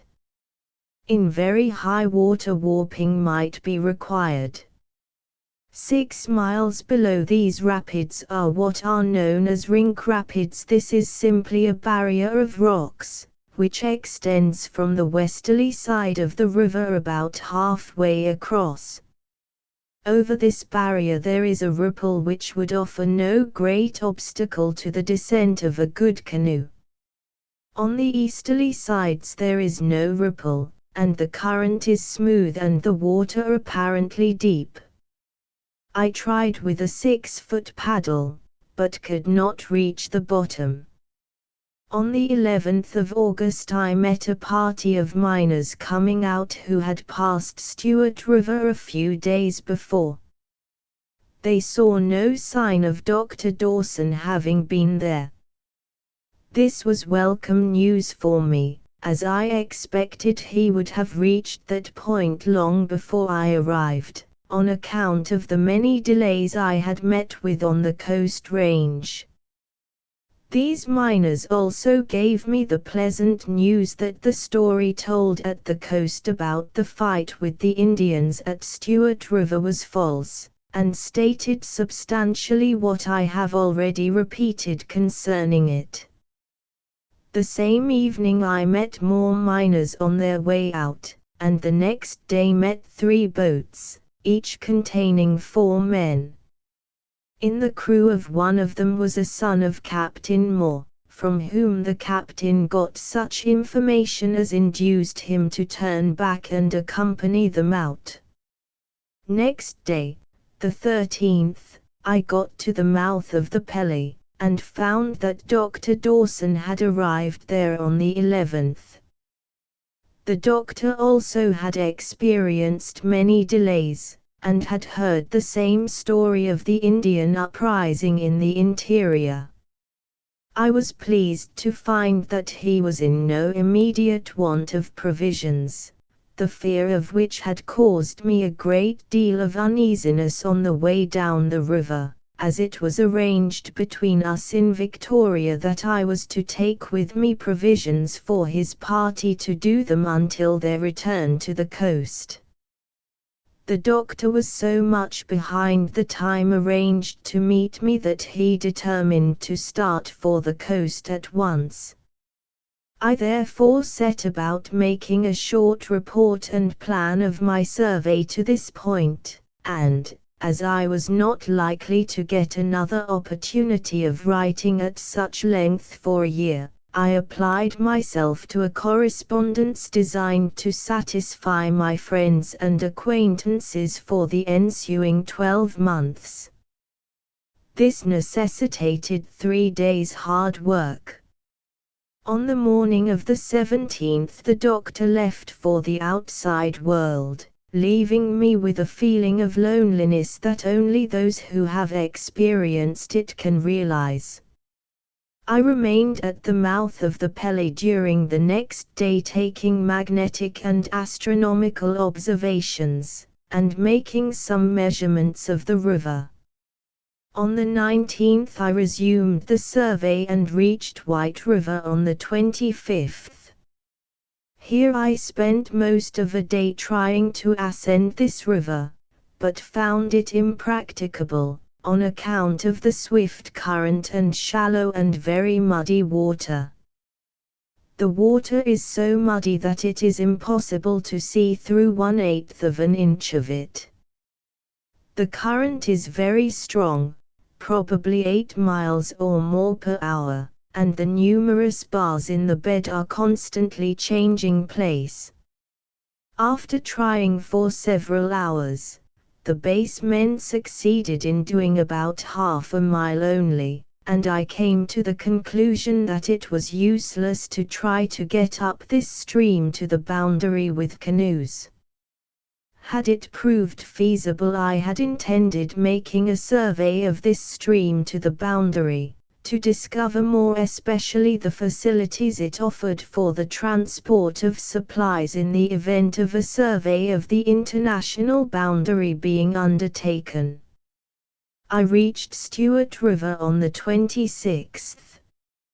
Here I remained a day taking magnetic observations, and getting information from a miner, named MacDonald, about the country up that river. MacDonald had spent the summer up the river prospecting and exploring. His information will be given in detail further on. Fort Reliance was reached on the 1st of September, and 40 Mile River, Cone Hill River of Schwatka, on the 7th. In the interval between Fort Reliance and 40 Mile River there were several days lost by rain. At 40 Mile River I made some arrangements with the traders there, Messrs. Harper and McQuestion, about supplies during the winter, and about getting Indians to assist me in crossing from the Yukon to the head of the Porcupine, or perhaps on to the Peel River. I then made a survey of the 40 Mile River up to the Cannon. I found the Cannon would be difficult of ascent, and dangerous to descend, and therefore, concluded to defer further operations until the winter, and until after I had determined the longitude of my winter post near the boundary, when I would be in a much better position to locate the intersection of the international boundary with this river, a point important to determine on account of the number and richness of the mining claims on the river. I left 40 Mile River for the boundary line between Alaska and the Northwest Territories on the 12th of September, and finished the survey to that point on the 14th. I then spent 2 days in examining the valley of the river in the vicinity of the boundary to get the most extensive view of the horizon possible, and to find a tree large enough to serve for a transit stand. Before leaving Toronto, I got Mr. Foster to make large brass plates with VS on them, which could be screwed firmly to a stump, and thus be made to serve as a transit stand. I required a stump at least 22 inches in diameter to make a base large enough for the plates when properly placed for the transit. In a search which covered about 4 miles of the river bank, on both sides, I found only one tree as large as 18 inches. I mention this fact to give an idea of the size of the trees along the river in this vicinity. I had this stump enlarged by firmly fixing pieces on the sides so as to bring it up to the requisite size. This done, I built around the stump a small transit house of the ordinary form and then mounted and adjusted my transit. Meanwhile, most of the party were busy preparing our winter quarters and building a magnetic observatory. As I had been led to expect extremely low temperatures during the winter, I adopted precautionary measures, so as to be as comfortable as circumstances would permit during our stay there. Description of the Yukon, its affluent streams, and the adjacent country. I will now give, from my own observation and from information received, a more detailed description of the Lewis River, its affluent streams, and the resources of the adjacent country. For the purpose of navigation, a description of the Lewis River begins at the head of Lake Bennett. Above that point, and between it and Lake Lindeman, there is only about 3/4 of a mile of river, which is not more than 50 or 60 yards wide, and 2 or 3 feet deep, and is so swift and rough that navigation is out of the question. Lake Lindeman is about 5 miles long and half a mile wide. It is deep enough for all ordinary purposes. Lake Bennett, 3, is 26¼ miles long, for the upper 14 of which it is about half a mile wide. About midway in its length an arm comes in from the west, which Schwatka appears to have mistaken for a river, and named Wheaton River. This arm is wider than the other arm down to that point, and is reported by Indians to be longer and heading in a glacier which lies in the pass at the head of Chilkoot Inlet. This arm is, as far as seen, surrounded by high mountains, apparently much higher than those on the arm we traveled down. Below the junction of the two arms the lake is about 1½ miles wide, with deep water. Above the forks the water of the east branch is muddy. This is caused by the streams from the numerous glaciers on the head of the tributaries of Lake Lindeman. Footnote 3. A small sawmill has been erected at the head of Lake Bennett. Lumber for boat building sells at $100 per m. Boats 25 feet long and 5 feet beam are $60 each. Last year the ice broke up in the lake on the 12th of June, but this season is earlier and the boats are expected to go down the lake about the 1st of June. A stream which flows into Lake Bennett at the southwest corner is also very dirty, and has shoaled quite a large portion of the lake at its mouth. The beach at the lower end of this lake is comparatively flat and the water shoal. A deep, wide valley extends northwards from the north end of the lake, apparently reaching to the cannon, or a short distance above it. This may have been originally a course for the waters of the river. The bottom of the valley is wide and sandy, and covered with scrubby timber, principally poplar and pitch pine. The waters of the lake empty at the extreme northeast angle through a channel not more than 100 yards wide, which soon expands into what Schwatka called Lake Nares.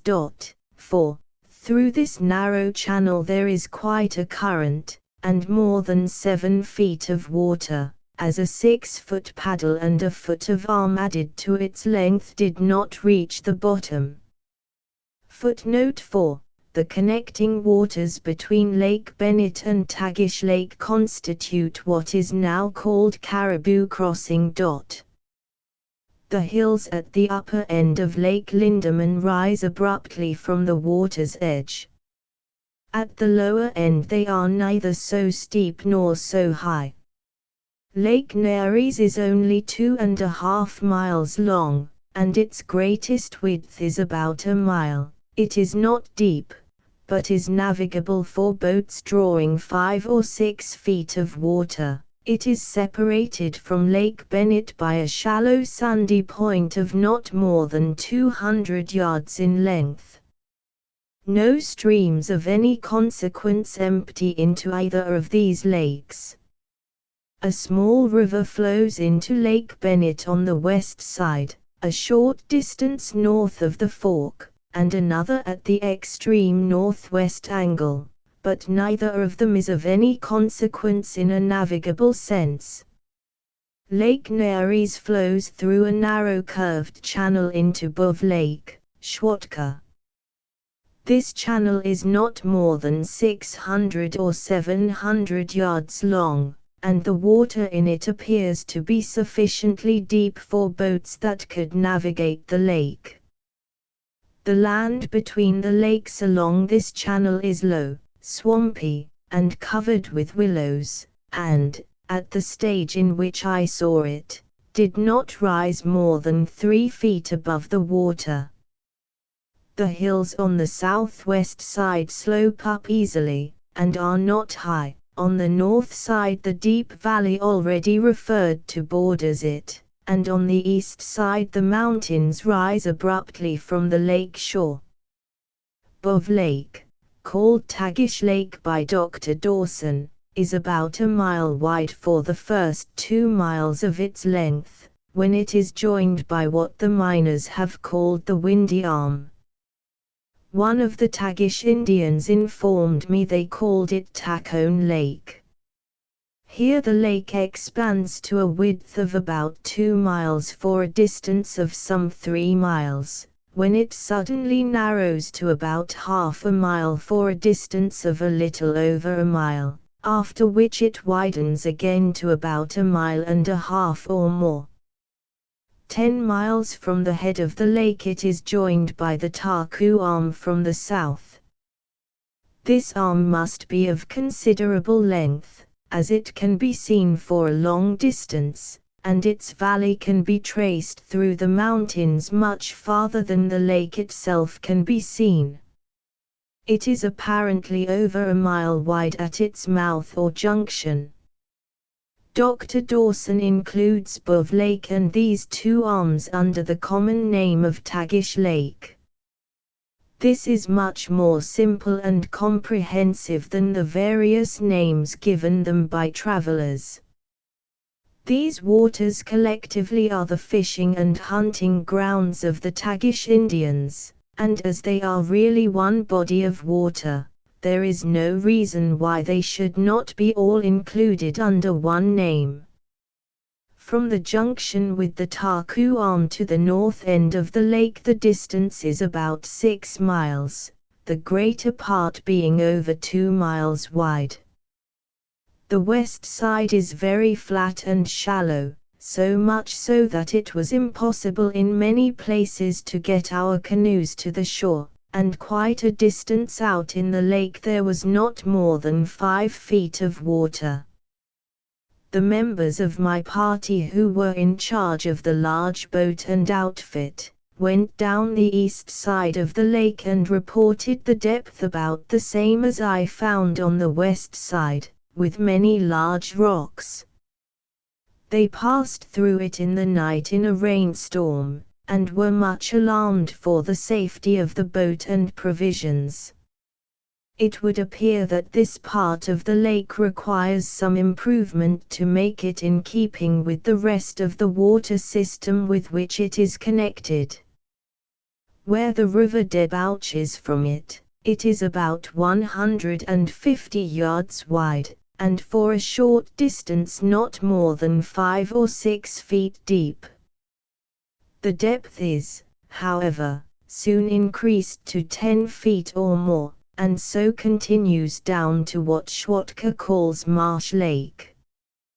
The miners call it Mud Lake, but on this name they do not appear to be agreed, many of them calling the lower part of Tagish or Bove Lake Mud Lake on account of its shallowness and flat muddy shores, as seen along the west side, the side nearly always traveled, as it is more sheltered from the prevailing southerly winds. The term mud lake is, however, not applicable to this lake, as only a comparatively small part of it is shallow or muddy, and it is nearly as inapplicable to Marsh Lake, as the latter is not markedly muddy along the west side, and from the appearance of the east shore one would not judge it to be so, as the banks appear to be high and gravelly. Marsh Lake is a little over 19 miles long, and averages about 2 miles in width. I tried to determine the width of it as I went along with my survey, by taking azimuths of points on the eastern shore from different stations of the survey, but in only one case did I succeed, as there were no prominent marks on that shore which could be identified from more than one place. The piece of river connecting Tagish and Marsh Lakes is about 5 miles long, and averages 150 to 200 yards in width, and, as already mentioned, is deep, except for a short distance at the head. On it are situated the only Indian houses to be found in the interior with any pretension to skill in construction. They show much more labor and imitativeness than one knowing anything about the Indian in his native state would expect. The plan is evidently taken from the Indian houses on the coast, which appear to me to be a poor copy of the houses which the Hudson's Bay Company's servants build around their trading posts. These houses do not appear to have been used for some time past, and are almost in ruins. The Tagish Indians are now generally on the coast, as they find it much easier to live there than in their own country. As a matter of fact, what they make in their own country is taken from them by the coast Indians, so that there is little inducement for them to remain. The Lewis River, where it leaves Marsh Lake, is about 200 yards wide, and averages this width as far as the cannon. I did not try to find bottom anywhere as I went along, except where I had reason to think it shallow, and there I always tried with my paddle. I did not anywhere find bottom with this, which shows that there is no part of this stretch of the river with less than 6 feet of water at medium height, at which stage it appeared to me the river was at that time. From the head of Lake Bennett to the cannon the corrected distance is 95 miles, all of which is navigable for boats drawing 5 feet or more.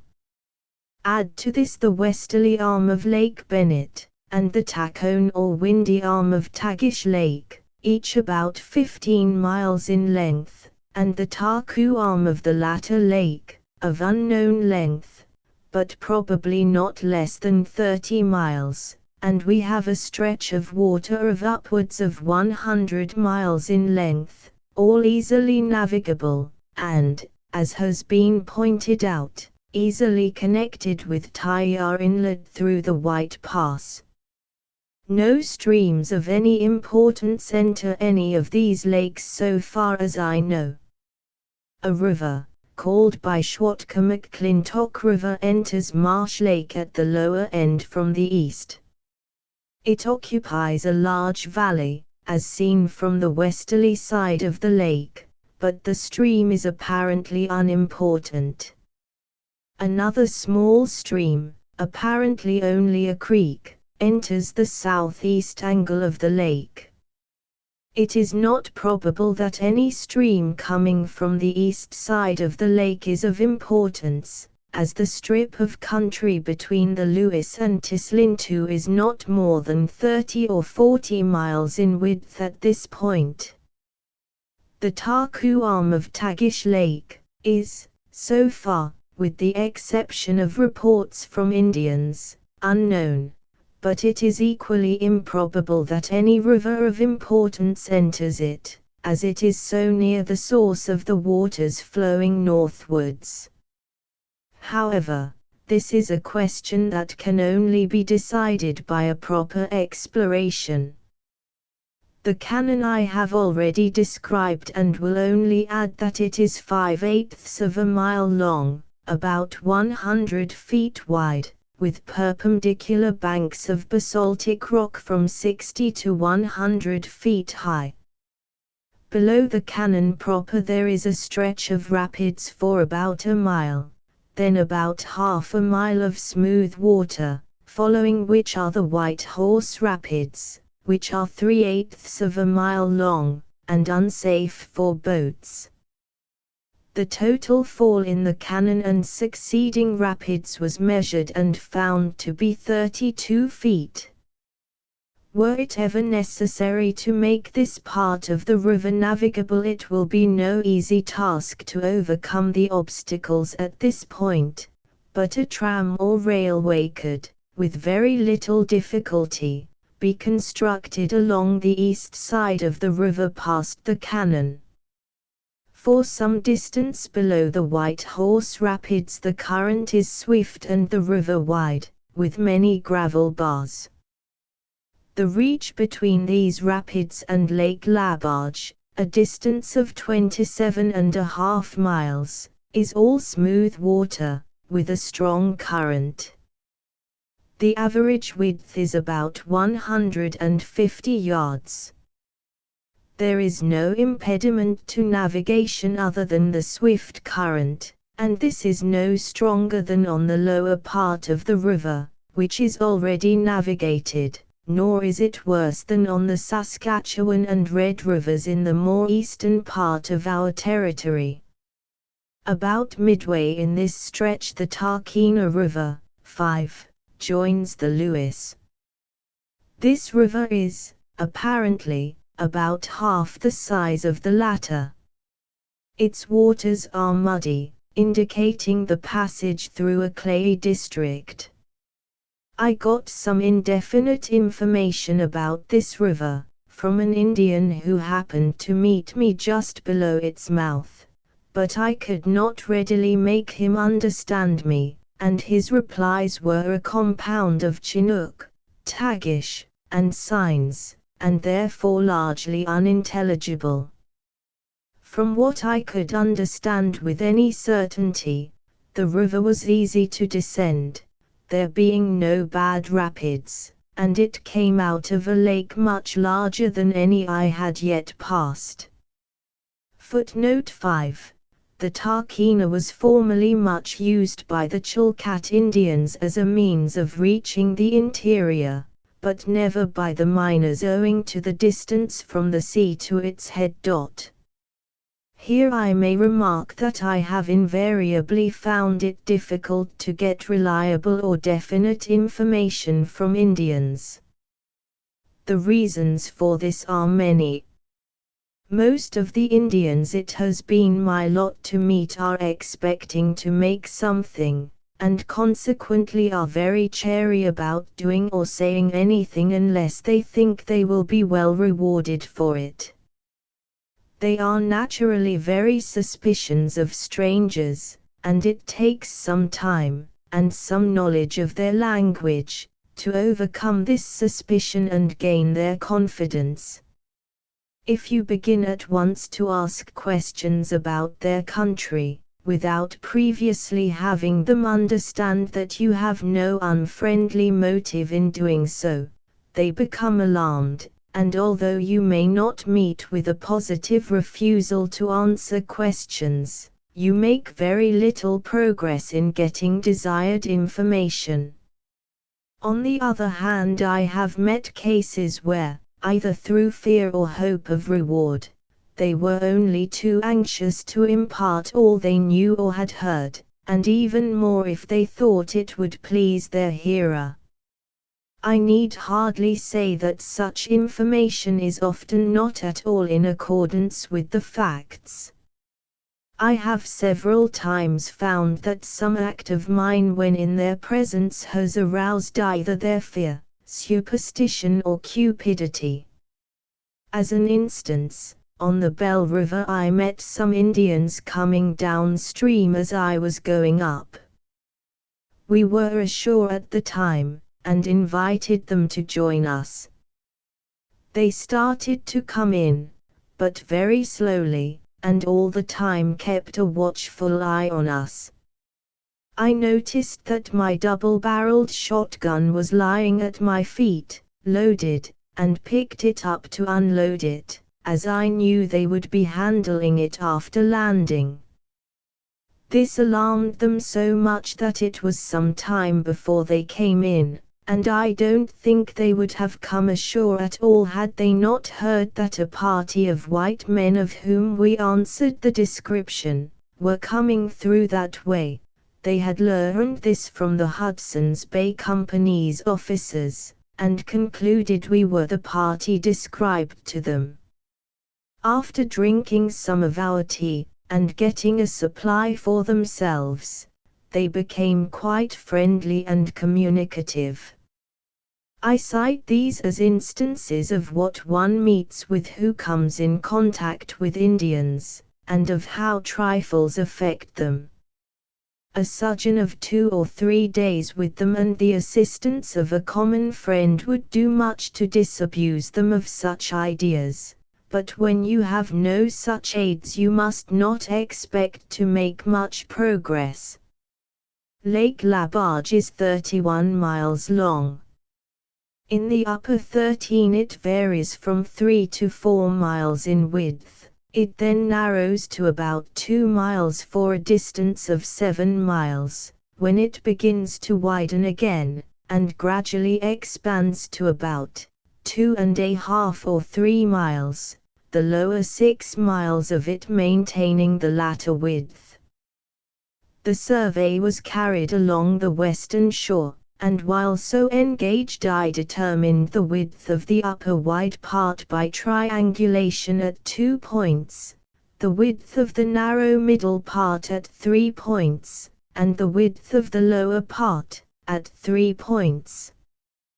Dr. Dawson on his way out made a track survey of the eastern shore.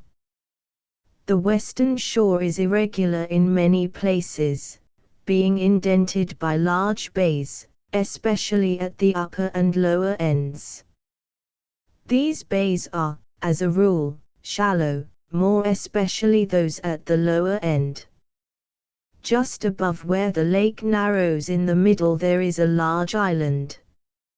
It is 3.5 miles long and about half a mile in width. It is shown on Schwatka's map as a peninsula, and called by him Ritufen Rocks. How he came to think it a peninsula I cannot understand, as it is well out in the lake. The nearest point of it to the western shore is upwards of half a mile distant, and the extreme width of the lake here is not more than 5 miles, which includes the depth of the deepest bays on the western side. It is therefore difficult to understand that he did not see it as an island. The upper half of this island is gravelly, and does not rise very high above the lake. The lower end is rocky and high, the rock being of a bright red color. At the lower end of the lake there is a large valley extending northwards, which has evidently at one time been the outlet of the lake. Dr. Dawson has noted it and its peculiarities. His remarks regarding it will be found on pages 156 to 160 of his report entitled Yukon District and Northern Portion of British Columbia, published in 1889. The width of the Lewis River as it leaves the lake is the same as at its entrance, about 200 yards. Its waters when I was there were murky.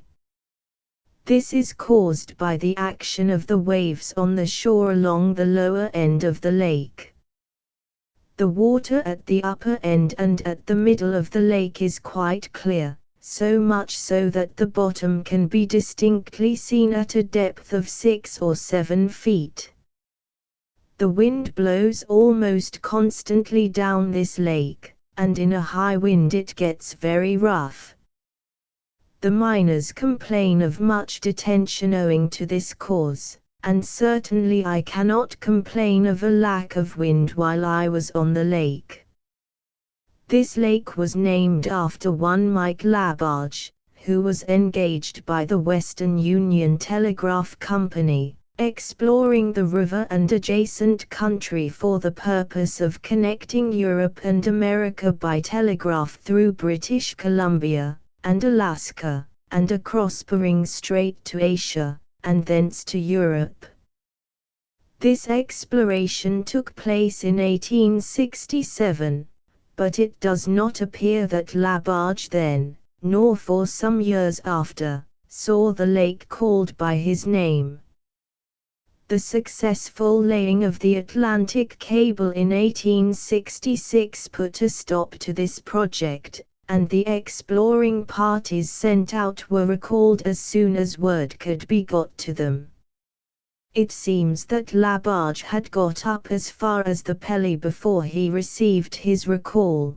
He had heard something of a large lake some distance further up the river, and afterwards spoke of it to some traders and miners who called it after him.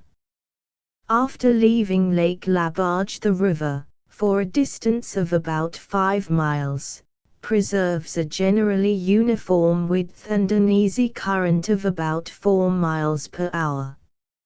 It then makes a short turn round a low gravel point, and flows in exactly the opposite of its general course for a mile, when it again turns sharply to its general direction.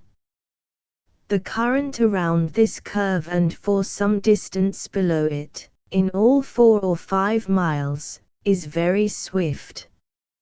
I timed it in several places and found it from 6 to 7 miles an hour. It then moderates to 4 or 5, and continues so until the Tislin-2 River is reached, 31 7/10 miles from Lake Labarge. The average width of this part of the river is about 150 yards, and the depth is sufficient to afford passage for boats drawing at least 5 feet. It is, as a rule, crooked, and consequently a little difficult to navigate. The Tislin 6 was so called by Dr. Dawson, this, according to information obtained by him, being the Indian name. It is called by the miners Hotalinqua or Hotalinqua, and was called by Schwatka, who appears to have bestowed no other attention to it, the Newbury, although it is apparently much larger than the Lewis. This was so apparent that in my interim reports I stated it as a fact. Owing to circumstances already narrated, I had not time while at the mouth to make any measurement to determine the relative size of the rivers, but on his way out Dr. Dawson made these measurements, and his report, before referred to, gives the following values of the cross-sections of each stream: Lewis, 3,015 feet, Tislin 2, 3,809 feet. In the same connection he states that the Lewis appeared to be about 1 foot above its lowest summer level, while the Tislin 2 appeared to be at its lowest level. Assuming this to be so, and taking his widths as our data, it would reduce his cross-section of the Lewis to 2,595 feet. Owing, however, to the current in the Lewis, as determined by Dr. Dawson, being just double that of the Tislin 2, the figures being 5.68 and 2.88 miles per hour, respectively, the discharge of the Lewis, taking these figures again in 18,644 feet, and of the Tislin to 11,436 feet. To reduce the Lewis to its lowest level, the doctor says would make its discharge 15,600 feet. Footnote 6. The limited amount of prospecting that has been done on this river is said to be very satisfactory, fine gold having been found in all parts of the river. The lack of supplies is the great drawback to its development, and this will not be overcome to any extent until by some means heavy freight can be brought over the coast range to the head of the river.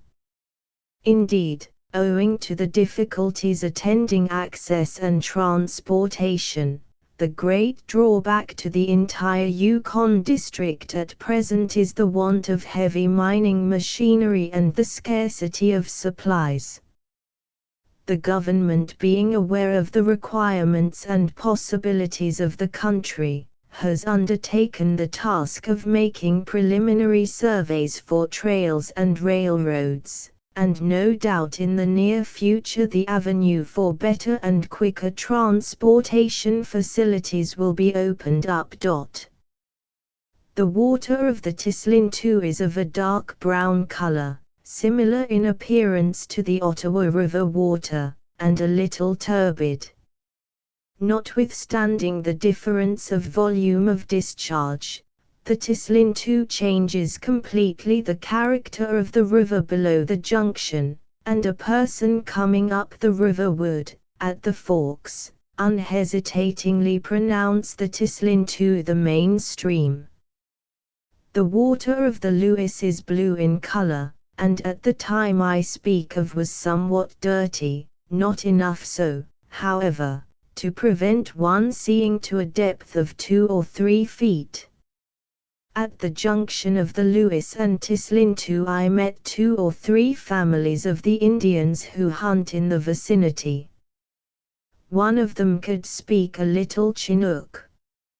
As I had 2 men with me who understood his jargon perfectly, with their assistance I tried to get some information from him about the river. He told me the river was easy to ascend, and presented the same appearance 8 days' journey up as at the mouth. Then a lake was reached, which took 1 day to cross. The river was then followed again for half a day to another lake, which took 2 days to traverse. Into this lake emptied a stream which they used as a highway to the coast, passing by way of the Taku River. He said it took 4 days when they had loads to carry, from the head of canoe navigation on the Tislin 2 to salt water on the Taku Inlet, but when they come light they take only 1 to 2 days. He spoke also of a stream entering the large lake from the east which came from a distance, but they did not seem to know much about it, and considered it outside their country. If their time intervals are approximately accurate, they mean that there are about 200 miles of good river to the first lake, as they ought easily to make 25 miles a day on the river as I saw it. The lake takes 1 day to traverse, and is at least 25 miles long, followed by say 12 of river, which brings us to the large lake, which takes 2 days to cross, say 50 or 60 more, in all about 292 miles, say 300 to the head of canoe navigation, while the distance from the head of Lake Bennett to the junction is only 188. Assuming the course of the Tislin II to be nearly south, it is a little to the east of it, and throwing out every fourth mile for bends, the remainder gives us in arc 3 degrees and a quarter of latitude, which, deducted from 61 degrees 40, the latitude of the junction, gives us 58 degrees 25, or nearly the latitude of Juneau. To make sure that I understood the Indian aright, and that he knew what he was speaking about, I got him to sketch the river and lake, as he described them, on the sand, and repeat the same several times. I afterwards met Mr. T. Boswell, his brother, and another miner, who had spent most of the summer on the river prospecting, and from them I gathered the following: the distance to the first, and only lake which they saw, they put at 175 miles, and the lake itself they call at least 150 miles long, as it took them 4 days to row in a light boat from end to end. The portage to the sea they did not appear to know anything about, but describe a large bay on the east side of the lake, into which a river of considerable size entered. This river occupies a wide valley, surrounded by high mountains. They thought this river must head near Liard River.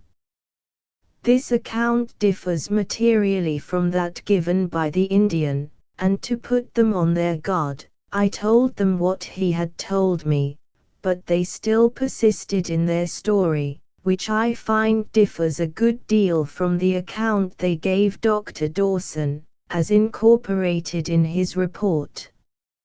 Many years ago, 16 I think, a man named Monroe prospected up the Taku and learned from the Indians something of a large lake not far from that river. He crossed over and found it, and spent some time in prospecting, and then recrossed to the sea.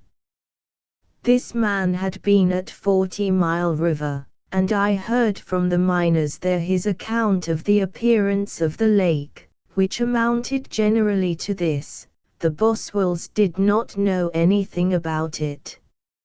It was unfortunate the Boswells did not remain at 40 Mile all winter, as by a comparison of recollections they might have arrived at some correct conclusion.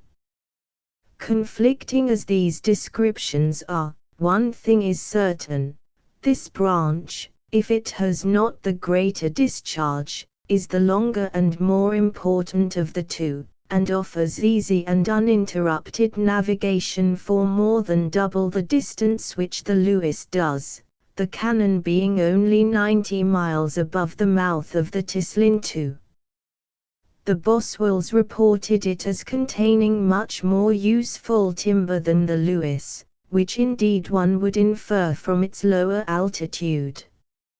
Assuming this as the main river, and adding its length to the Lewis-Yukon below the junction, gives upward of 2,200 miles of river, fully 2/3 of which runs through a very mountainous country, without an impediment to navigation. Some indefinite information was obtained as to the position of this river in the neighborhood of Marsh Lake, tending to show that the distance between them was only about 30 or 40 miles. Between the Tislin II and the Big Salmon, so called by the miners, or Diabadi by Schwatka, the distance is 33.5 miles, in which the Lewis preserves a generally uniform width and current. For a few miles below the Ladue it is a little over the ordinary width, but then contracts to about 200 yards, which it maintains with little variation. The current is generally from 4 to 5 miles per hour. The big salmon I found to be about 100 yards wide near the mouth, the depth not more than 4 or 5 feet, and the current, so far as could be seen, sluggish. None of the miners I met could give me any information concerning this stream, but Dr. Dawson was more fortunate, and met a man who had spent most of the summer of 1887 prospecting on it. His opinion was that it might be navigable for small stern-wheel steamers for many miles.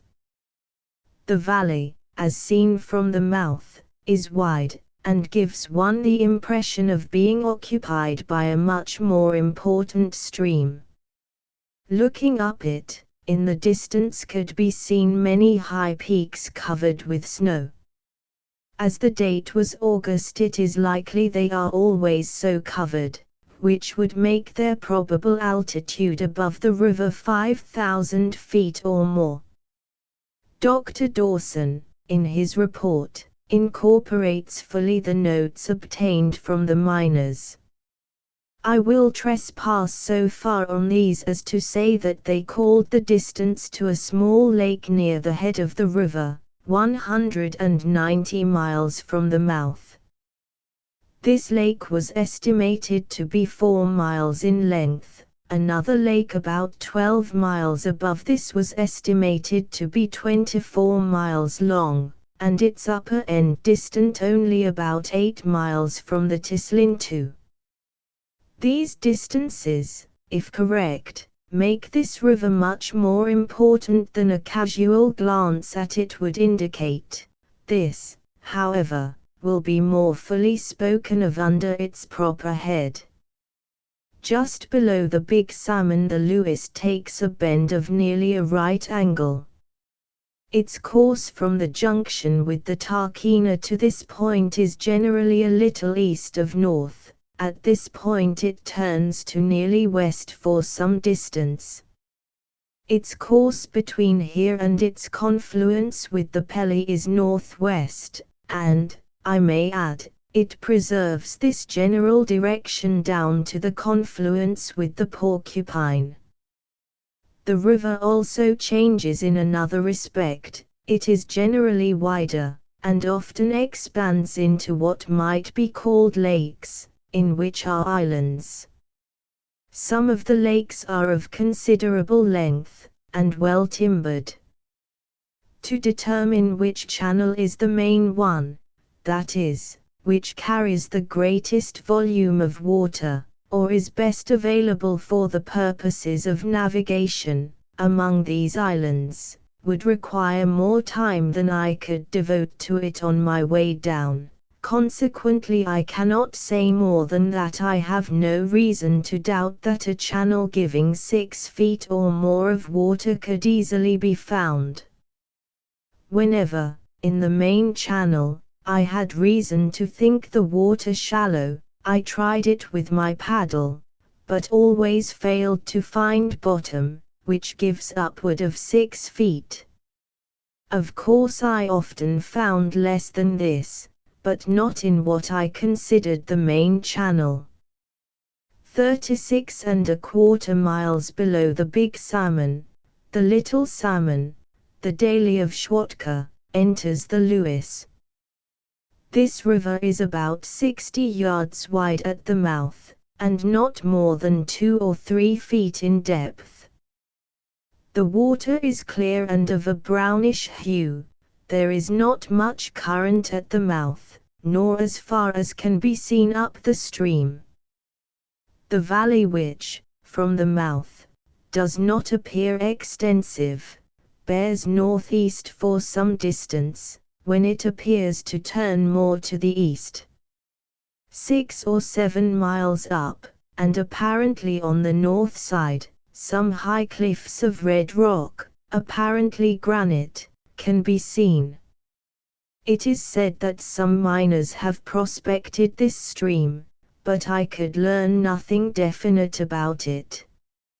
Lewis River makes a turn here to the southwest, and runs in that direction 6 miles, when it again turns to the northwest for 7 miles, and then makes a short, sharp turn to the south and west around a low sandy point, which will, at some day in the near future, be cut through by the current, which will shorten the river 3 or 4 miles. 8 miles below Little Salmon River, a large rock called the Eagle's Nest stands up in a gravel slope on the easterly bank of the river. It rises about 500 feet above the river, and is composed of a light gray stone. What the character of this rock is I could not observe, as I saw it only from the river, which is about 1/4 of a mile distant. On the westerly side of the river there are 2 or 3 other isolated masses of apparently the same kind of rock. One of them might be appropriately called a mountain. It is southwest from the Eagle's Nest and distant from it about 3 miles. 32 miles below Eagle's Nest Rock, Nordenskjöld River enters from the west. It is an unimportant stream, being not more than 120 feet wide at the mouth, and only a few inches deep. The valley, as far as can be seen, is not extensive, and, being very crooked, it is hard to tell what its general direction is. The Lewis, between the Little Salmon and the Nordenskjöld, maintains a width of from 200 to 300 yards, with an occasional expansion where there are islands. It is serpentine in its course most of the way, and where the Nordenskjöld joins it is very crooked, running several times under a hill, named by Schwatka Tantalus Butte, and in other places leaving it, for a distance of 8 miles. The distance across from point to point is only half a mile. Below this to Five Finger Rapids, so called from the fact that 5 large masses of rock stand in mid-channel, the river assumes its ordinary straightness and width, with a current from 4 to 5 miles per hour. I have already described Five Finger Rapids. I do not think they will prove anything more than a slight obstruction in the navigation of the river. A boat of ordinary power would probably have to help herself up with windlass and line in high water. Below the rapids, for about 2 miles, the current is strong, probably 6 miles per hour. But the water seems to be deep enough for any boat that is likely to navigate it. 6 miles below this, as already noticed, Rink Rapids are situated. They are of no great importance, the westerly half of the stream only being obstructed. The easterly half is not in any way affected, the current being smooth and the water deep. Below Five Finger Rapids about 2 miles a small stream enters from the east. It is called by Dr. Dawson Tatshun River. It is not more than 30 or 40 feet wide at the mouth, and contains only a little clear, brownish water. Here I met the only Indians seen on the river between Tislin and Stewart Rivers. They were engaged in catching salmon at the mouth of the Tatshun, and were the poorest and most unintelligent Indians it has ever been my lot to meet. It is needless to say that none of our party understood anything they said, as they could not speak a word of any language but their own. I tried by signs to get some information from them about the stream they were fishing in, but failed. I tried in the same way to learn if there were any more Indians in the vicinity, but again utterly failed. I then tried by signs to find out how many days it took to go down to Pelly River, but although I have never known these signs to fail in eliciting information in any other part of the territory, they did not understand. They appeared to be alarmed by our presence, and, as we had not yet been assured as to the rumor concerning the trouble between the miners and Indians, we felt a little apprehensive, but being able to learn nothing from them, we had to put our fears aside and proceed blindly. Between Five Finger Rapids and Pelly River, 58.5 miles, no streams of any importance enter the Lewis. In fact, with the exception of the Tatshan, it may be said that none at all enter. About a mile below Rink Rapids the river spreads out into a lake-like expanse, with many islands. This continues for about 3 miles, when it contracts to something like the usual width, but bars and small islands are very numerous all the way to Pelly River. About 5 miles above Pelly River there is another lake-like expanse filled with islands. The river here for 3 or 4 miles is nearly a mile wide, and so numerous and close are the islands that it is impossible to tell when floating among them where the shores of the river are.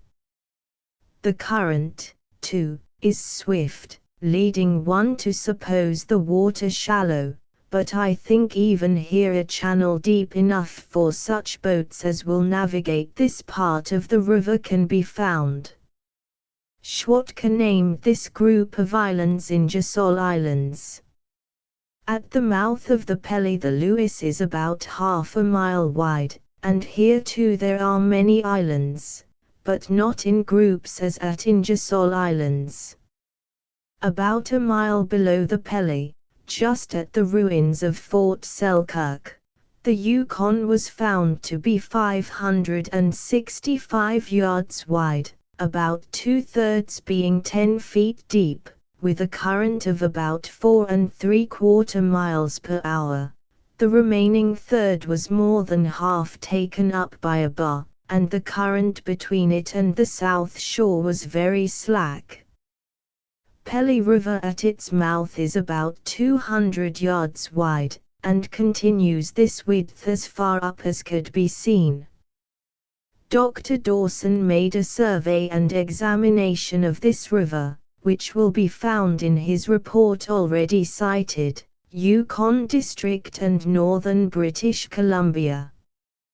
Just here for a short distance the course of the Yukon is nearly west, and on the south side, about a mile below the mouth of the Lewis, stands all that remains of the only trading post ever built by white men in the district. This post was established by Robert Campbell, for the Hudson's Bay Company in the summer of 1848. It was first built on the point of land between the two rivers, but this location proving untenable on account of flooding by ice jams in the spring, it was, in the season of 1852, moved across the river to where the ruins now stand. It appears that the houses composing the post were not finished when the Indians from the coast on Chilkat and Chilkoot inlets came down the river to put a stop to the competitive trade which Mr. Campbell had inaugurated, and which they found to seriously interfere with their profits. Their method of trade appears to have been then pretty much as it is now, very one-sided. What they found it convenient to take by force they took, and what it was convenient to pay for at their own price they paid for. Rumors had reached the post that the coast Indians contemplated such a raid, and in consequence the native Indians in the vicinity remained about nearly all summer. Unfortunately, they went away for a short time, and during their absence the coast Indians arrived in the early morning, and surprised Mr. Campbell in bed. They were not at all rough with him, but gave him the privilege of leaving the place within 24 hours, after which he was informed that he was liable to be shot if seen by them in the locality. They then pillaged the place and set fire to it, leaving nothing but the remains of the 2 chimneys which are still standing. This raid and capture took place on the 1st of August, 1852. Mr. Campbell dropped down the river, and met some of the local Indians who returned with him, but the robbers had made their escape. I have heard that the local Indians wished to pursue and overtake them, but to this Mr. Campbell would not consent. Had they done so, it is probable not many of the raiders would have escaped, as the superior local knowledge of the natives would have given them an advantage difficult to estimate, and the confidence and spirit derived from the aid and presence of a white man or 2 would be worth much in such a conflict. Mr. Campbell went on down the river until he met the outfit for his post on its way up from Fort Yukon, which he turned back.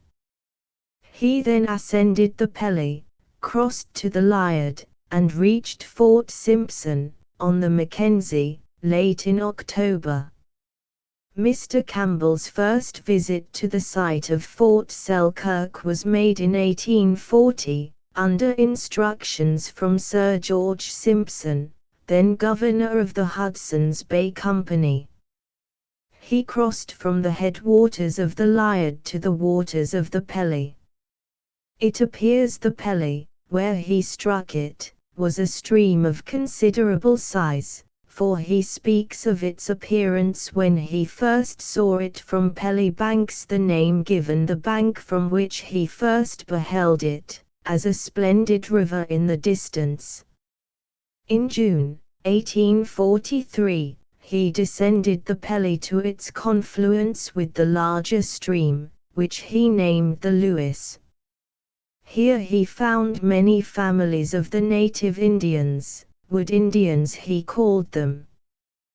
These people conveyed to him, as best they could by word and sign, the dangers that would attend a further descent of the river, representing that the country below theirs was inhabited by a tribe of fierce cannibals, who would assuredly kill and eat them.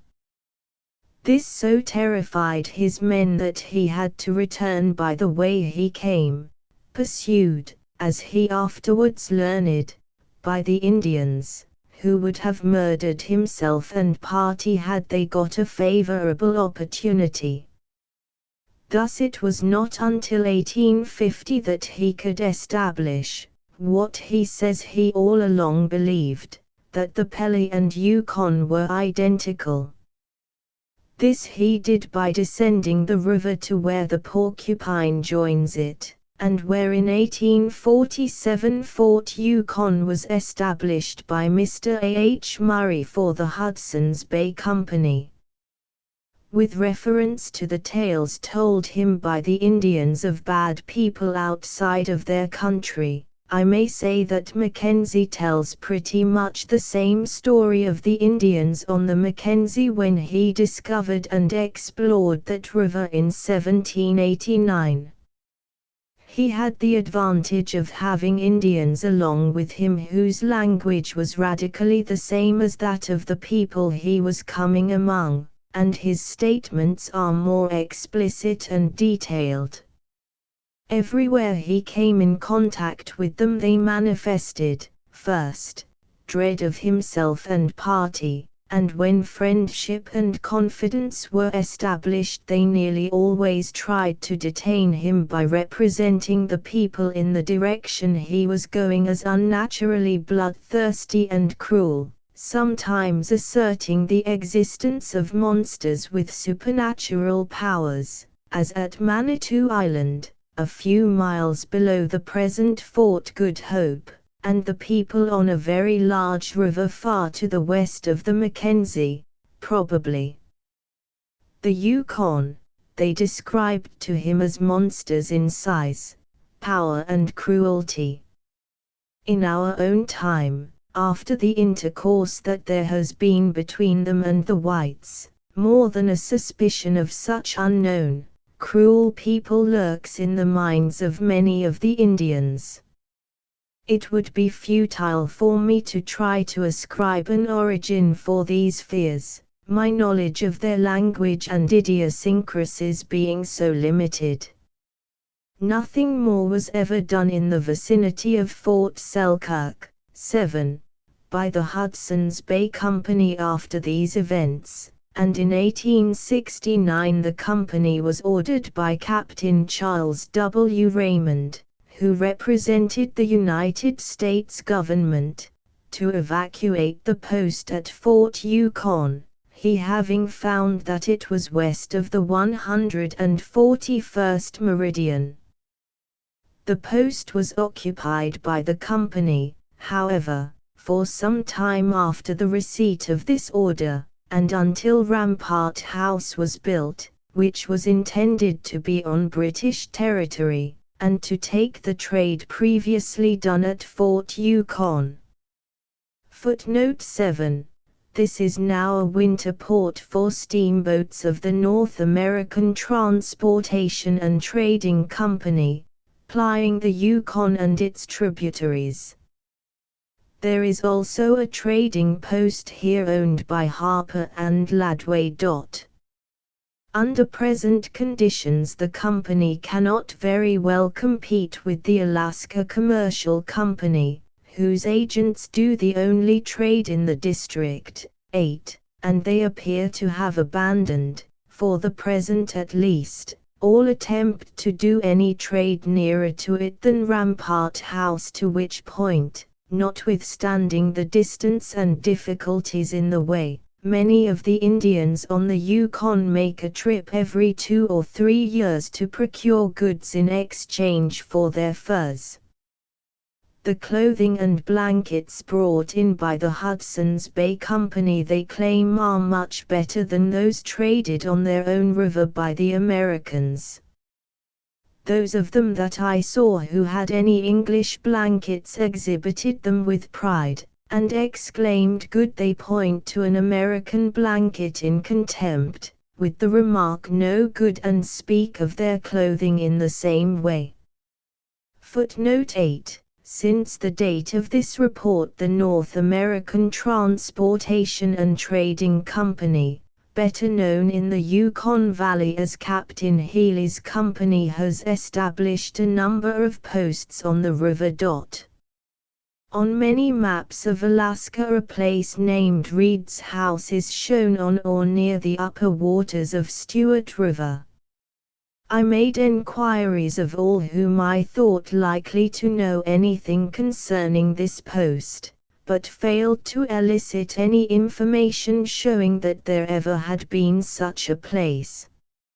I enquired of Mr. Reed, who was in the company's service with Mr. Campbell at Fort Selkirk, and after whom I thought, possibly, the place had been called, but he told me he knew of no such post, but that there was a small lake at some distance in a northerly direction from Fort Selkirk, where fish were procured.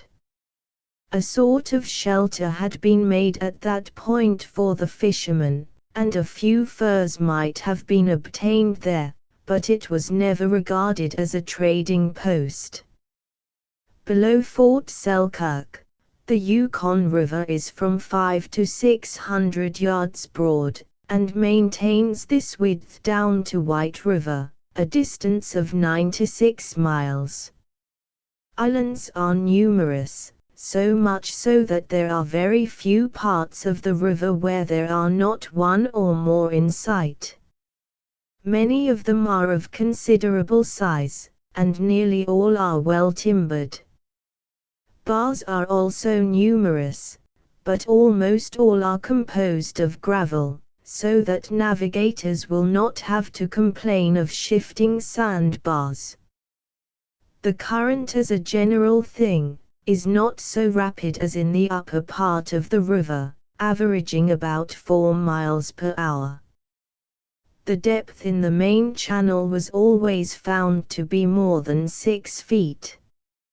From Pelly River to within 12 miles of White River the general course of the river is a little north of west, it then turns to the north, and the general course as far as the site of Fort Reliance is due north. White River enters the main river from the west. At the mouth it is about 200 yards wide, but a great part of it is filled with ever-shifting sandbars, the main volume of water being confined to a channel not more than 100 yards in width. The current is very strong, certainly not less than 8 miles per hour. The color of the water bears witness to this, as it is much the muddiest that I have ever seen. 9. Footnote 9. The White River very probably flows over volcanic deposits as its sediments would indicate. No doubt this would account for the discoloration of its waters. The volcanic ash appears to cover a great extent of the upper Yukon basin drained by the Lewis and Pelly rivers. Very full treatment of the subject is given by Dr. Dawson, in his report entitled Yukon District and Northern Portion of British Columbia. I had intended to make a survey of part of this river as far as the international boundary, and attempted to do so, but after trying for over half a day, I found it would be a task of much labor and time, altogether out of proportion to the importance of the end sought, and therefore abandoned it. The valley, as far as can be seen from the mouth, runs about due west for a distance of 8 miles, it then appears to bear to the southwest. It is about 2 miles wide where it joins the Pelly Valley and apparently keeps the same width as far as it can be seen. Mr. Harper, of the firm of Harper and Ladue, went up this river with sleds in the fall of 1872, a distance of 50 or 60 miles. He describes it as possessing the same general features all the way up, with much clay soil along its banks.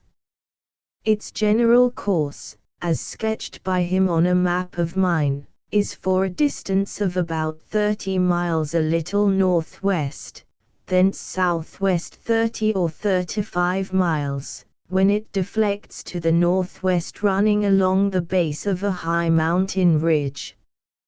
If the courses given are correct, it must rise somewhere near the head of 40 Mile River, and if so, its length is not at all in keeping with the volume of its discharge, when compared with the known length and discharge of other rivers in the territory.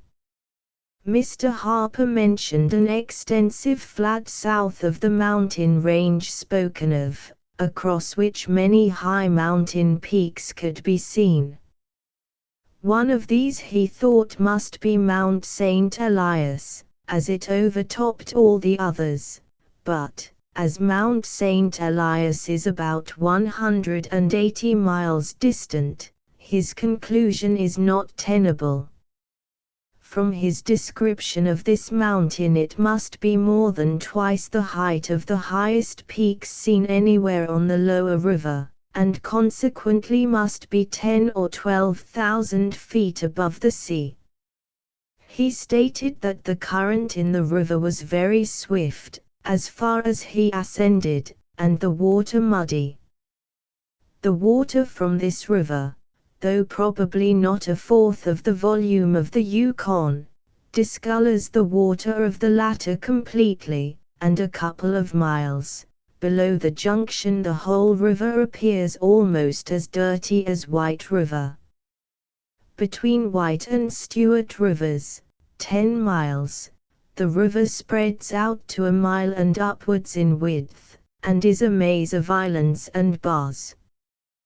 The survey was carried down the easterly shore, and many of the channels passed through barely afforded water enough to float the canoes. The main channel is along the westerly shore, down which the large boat went, and the crew reported plenty of water. Stewart River enters from the east in the middle of a wide valley, with low hills on both sides, rising on the north sides in steps or terraces to distant hills of considerable height. The river, half a mile or so above the mouth, is 200 yards in width. The current is slack and the water shallow and clear, but dark-colored. While at the mouth I was fortunate enough to meet a miner who had spent the whole of the summer of 1887 on the river and its branches prospecting and exploring.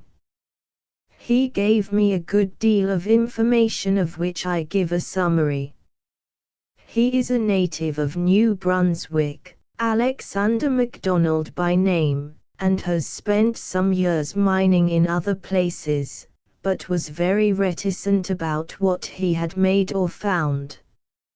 60 or 70 miles up the Stewart a large creek enters from the south which he called Rosebud Creek or River, and 30 or 40 miles further up a considerable stream flows from the northeast, which appears to be Beaver River, as marked on the maps of that part of the country.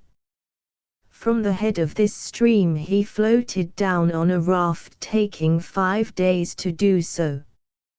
He estimated his progress at 40 or 50 miles each day, which gives a length of from 200 to 250 miles. This is probably an overestimate, unless the stream is very crooked, which, he stated, was not the case. As much of his time would be taken up in prospecting, I should call 30 miles or less a closer estimate of his progress. This river is from 50 to 80 yards wide and was never more than 4 or 5 feet deep, often being not more than 2 or 3. The current, he said, was not at all swift. Above the mouth of this stream the main river is from 100 to 130 yards wide with an even current and clear water. 60 or 70 miles above the last mentioned branch another large branch joins, which is possibly the main river. At the head of it he found a lake nearly 30 miles long, and averaging a mile and a half in width, which he called Mayhew Lake, after one of the partners in the firm of Harper, McQuestion and Company. 30 miles or so above the forks on the other branch there are falls, which MacDonald estimated to be from 1 to 200 feet in height. I met several parties who had seen these falls, and they corroborate this estimate of their height. MacDonald went on past the falls to the head of this branch and found terraced gravel hills to the west and north. He crossed them to the north and found a river flowing northward. On this he embarked on a raft and floated down it for a day or two, thinking it would turn to the west and join the Stewart, but finding it still continuing north, and acquiring too much volume to be any of the branches he had seen while passing up the Stewart, he returned to the point of his departure, and after prospecting among the hills around the head of the river, he started westward, crossing a high range of mountains composed principally of shales with many thin seams of what he called quartz, ranging from 1 to 6 inches in thickness. On the west side of this range he found a river flowing out of what he called Mayhew Lake, and crossing this got to the head of Beaver River, which he descended as before mentioned. It is probable the river flowing northwards, on which he made a journey and returned, was a branch of Peel River. He described the timber on the gravel terraces of the watershed as small and open. He was alone in this unknown wilderness all summer, not seeing even any of the natives. There are few men so constituted as to be capable of isolating themselves in such a manner. Judging from all I could learn, it is probable a light draught steamboat could navigate nearly all of Stuartivia and its tributaries. From Stuart River to the site of Fort Reliance, 73¼ miles, the Yukon is broad and full of islands. The average width is between 1/2 and 3/4 of a mile. But there are many expansions where it is over a mile in breadth. However, in these places it cannot be said that the waterway is wider than at other parts of the river, the islands being so large and numerous. In this reach no streams of any importance enter. Footnote 10. This was at one time a trading post occupied by Messrs. Harper and McQuestion. About 13 miles below Stuart River a large valley joins that of the river, but the stream occupying it is only a large creek. This agrees in position with what has been called 60-Mile Creek, which was supposed to be about that distance above Fort Reliance, but it does not agree with descriptions which I received of it. Moreover, as 60-Mile Creek is known to be a stream of considerable length, this creek would not answer its description. 22½ miles from Stuart River another and larger creek enters from the same side. It agrees with the descriptions of 60-Mile Creek, and I have so marked it on my map. This stream is of no importance, except for what mineral wealth may be found on it. 11. Footnote 11. 60-Mile Creek is about 100 miles long, very crooked, with a swift current and many rapids, and is therefore not easy to ascend. Miller, Glacier, Gold, Little Gold and Bedrock Creeks are all tributaries of 60-Mile. Some of the richest discoveries in gold so far made in the interior since 1894 have been upon these creeks, especially has this been the case upon the two first mentioned. There is a claim upon Miller Creek owned by Joseph Budrio from which over $100,000 worth of gold is said to have been taken out. Freight for the mines is taken up 40-Mile Creek in summer for a distance of 30 miles, then portaged across to the heads of Miller and Glacier Creeks. In the winter it is hauled in by dogs. The trip from Cudahy to the post at the mouth of 60-Mile River is made by ascending 40-Mile River a small distance, making a short portage to 60-Mile River and running down with its swift current. Coming back on the Yukon, nearly the whole of the round trip is made downstream. Indian Creek enters the Yukon from the east about 30 miles below 60-Mile. It is reported to be rich in gold, but owing to the scarcity of supplies its development has been retarded. At the mouth of 60-Mile Creek a town site of that name is located. It is the headquarters for upwards of 100 miners and where they more or less assemble in the winter months. Messrs. Harper and Company have a trading post and a sawmill on an island at the mouth of the creek, both of which are in charge of Mr. J. Ladue, one of the partners of the firm, and who was at one time in the employ of the Alaska Commercial Company. 6.5 miles above Port Reliance, the Klondyke, 12, River of the Indians, Deer River of Schwatka, enters from the east. It is a small river about 40 yards wide at the mouth, and shallow.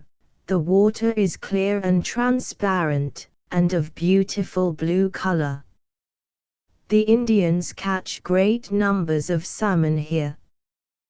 They had been fishing shortly before my arrival, and the river, for some distance up, was full of salmon traps.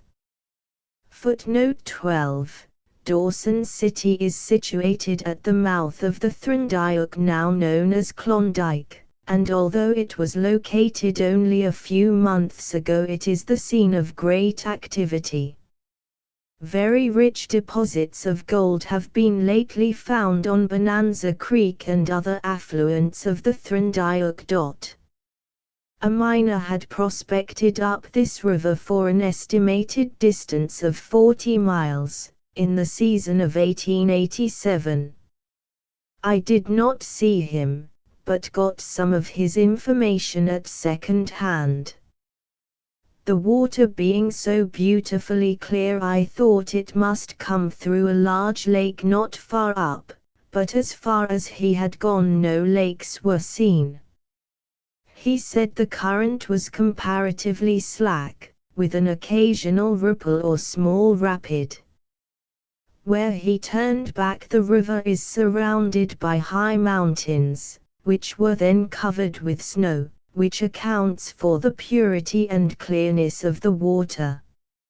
It appears that the Indians go up this stream a long distance to hunt, but I could learn nothing definite as to their statements concerning it.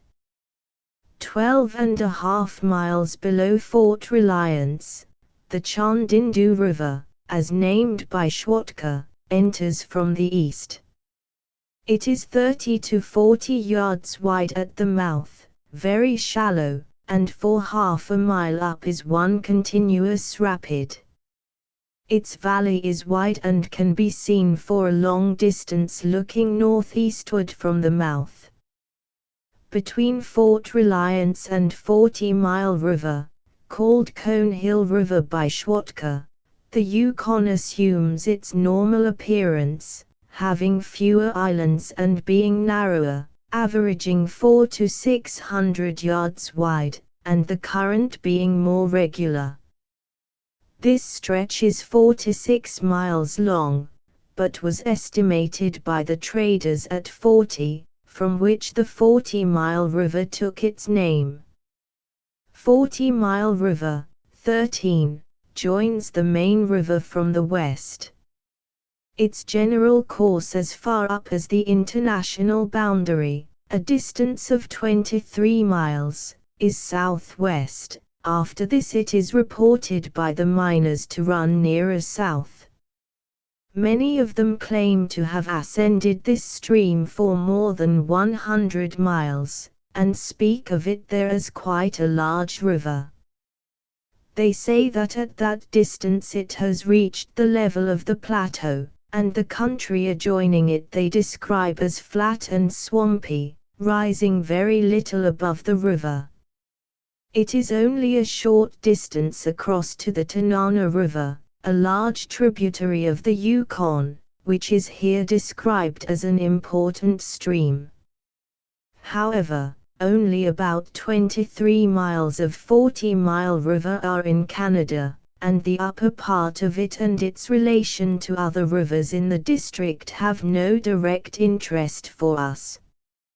Footnote 13. 40 Mile town site is situated on the south side of the 40 Mile River at its junction with the Yukon.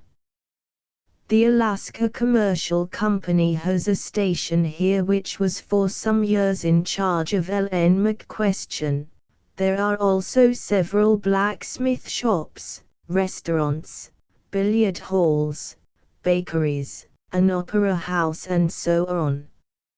Rather more than half a mile below 40 Mile town site, the town of Klondyke was founded on the north side of 40 Mile River in the summer of 1892. It is named after a well-known member of the North American Transportation and Trading Company. In population and extent of business, the town bears comparison with its neighbor across the river. The opposition in trade has been the means of very materially reducing the cost of supplies and living. The North American Transportation and Trading Company has erected a sawmill and some large warehouses. Fort Constantine was established here immediately upon the arrival of the Mounted Police Detachment in the latter part of July, 1895. It is described further on in an extract from Inspector Constantine's supplementary report for the year 1895. 40 Mile River is 100 to 150 yards wide at the mouth, and the current is generally strong, with many small rapids. 8 miles up is the so-called Cannon. It is hardly entitled to that distinctive name, being simply a crooked contraction of the river, with steep rocky banks, and on the north side there is plenty of room to walk along the beach. At the lower end of the Cannon there is a short turn and swift water in which are some large rocks. These cannot generally be seen, and there is much danger of striking them running down in a boat. At this point several miners have been drowned by their boats being upset in collision with these rocks. It is no great distance to either shore, and one would think an ordinary swimmer would have no difficulty in reaching land, but the coldness of the water soon benumbs a man completely and renders him powerless. In the summer of 1887, an Indian, from Tanana, with his family, was coming down to trade at the post at the mouth of 40 Mile River. His canoe struck on these rocks and upset, and he was thrown clear of the canoe, but the women and children clung to it. In the rough water he lost sight of them, and concluded that they were lost. It is said he deliberately drew his knife and cut his throat, thus perishing, while his family were hauled ashore by some miners. The chief of the band to which this Indian belonged came to the post and demanded pay for his loss, which he contended was occasioned by the traders having moved from Belle-Isle to 40 Mile, thus causing them to descend this dangerous rapid, and there is little doubt that had there not been so many white men in the vicinity he would have tried to enforce his demand. The length of the so-called Cannon is about a mile. Above it the river up to the boundary is generally smooth, with swift current and an occasional ripple. The amount of water discharged by this stream is considerable, but there is no prospect of navigation, it being so swift and broken by small rapids. From 40 Mile River to the boundary the Yukon preserves the same general character as between Fort Reliance and 40 Mile, the greatest width being about half a mile and the least about a quarter. 15 miles below 40 Mile River a large mass of rock stands on the east bank.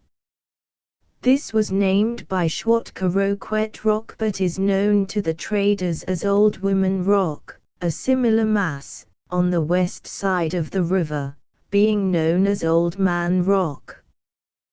The origin of these names is an Indian legend, of which the following is the version given to me by the traders. In remote ages there lived a powerful shaman, pronounced Chowman by the Indians. this being the local name for what is known as Medicine Man among the Indians farther south and east. The Chowman holds a position and exercises an influence among the people he lives with, something akin to the wise men or magi of olden times in the East. In this powerful being's locality there lived a poor man who had the great misfortune to have an inveterate scold for a wife.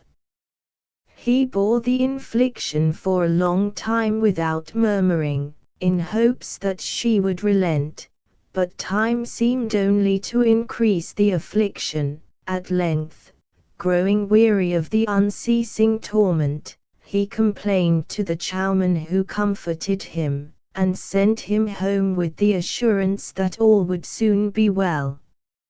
Shortly after this he went out to hunt, and remained away for many days endeavoring to get some provisions for home use, but without avail. He returned weary and hungry, only to be met by his wife with a more than usually violent outburst of scolding.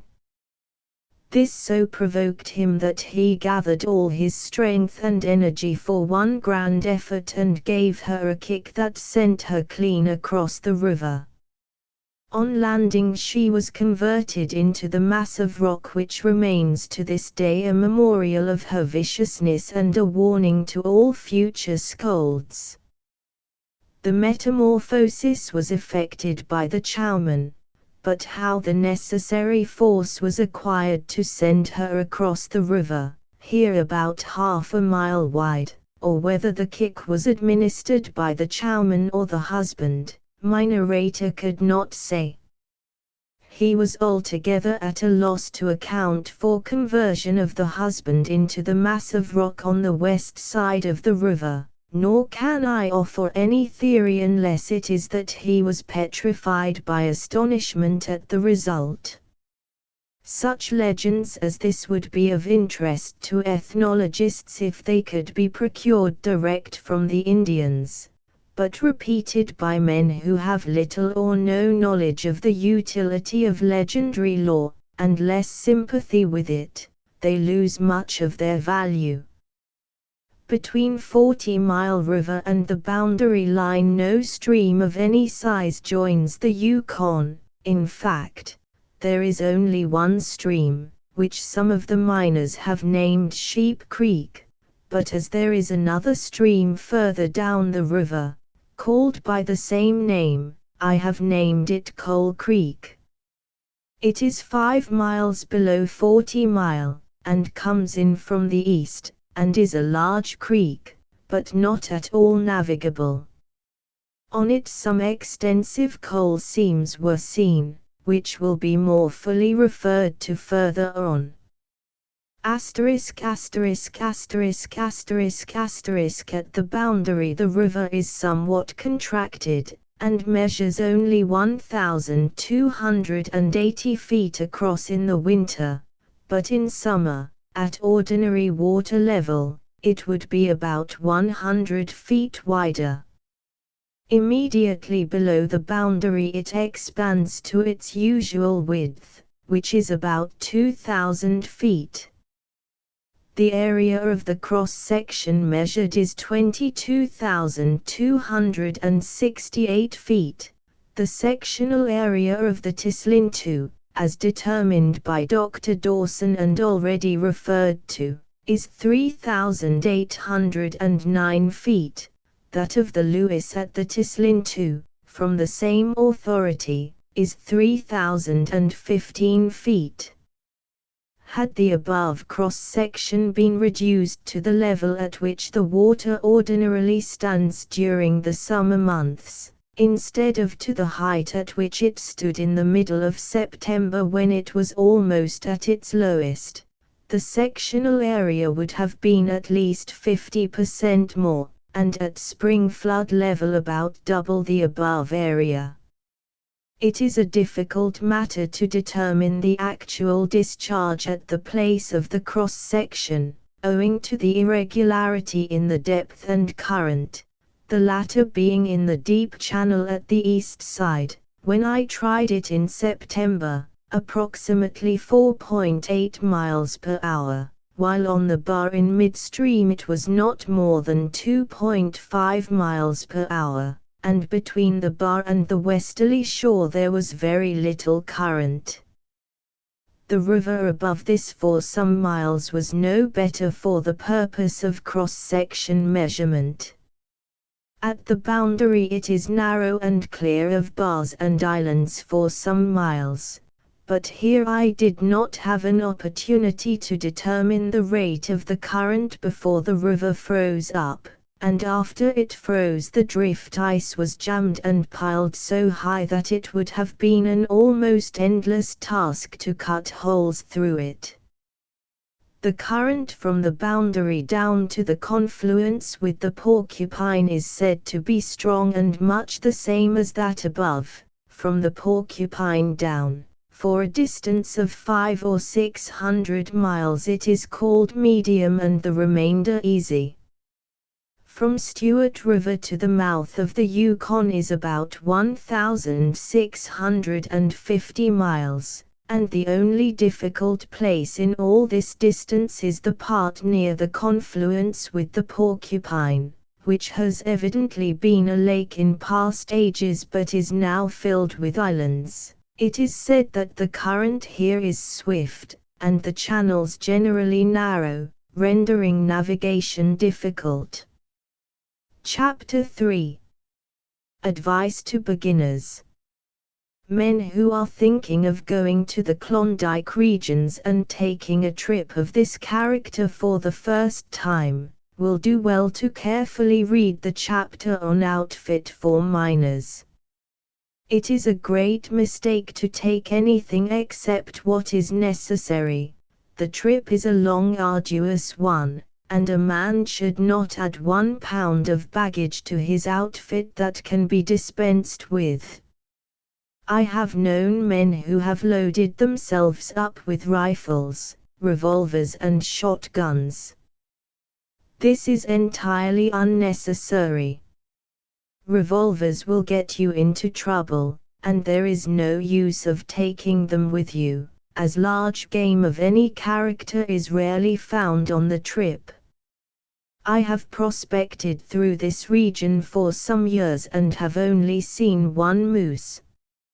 You will not see any large game whatever on your trip from Juneau to Dawson City, therefore do not take any firearms along. You will find a list of the implements for the miner in the chapter on outfit for miners. The miners here are a very mixed class of people. They represent many nationalities and come from all climates. Their lives are certainly not enviable.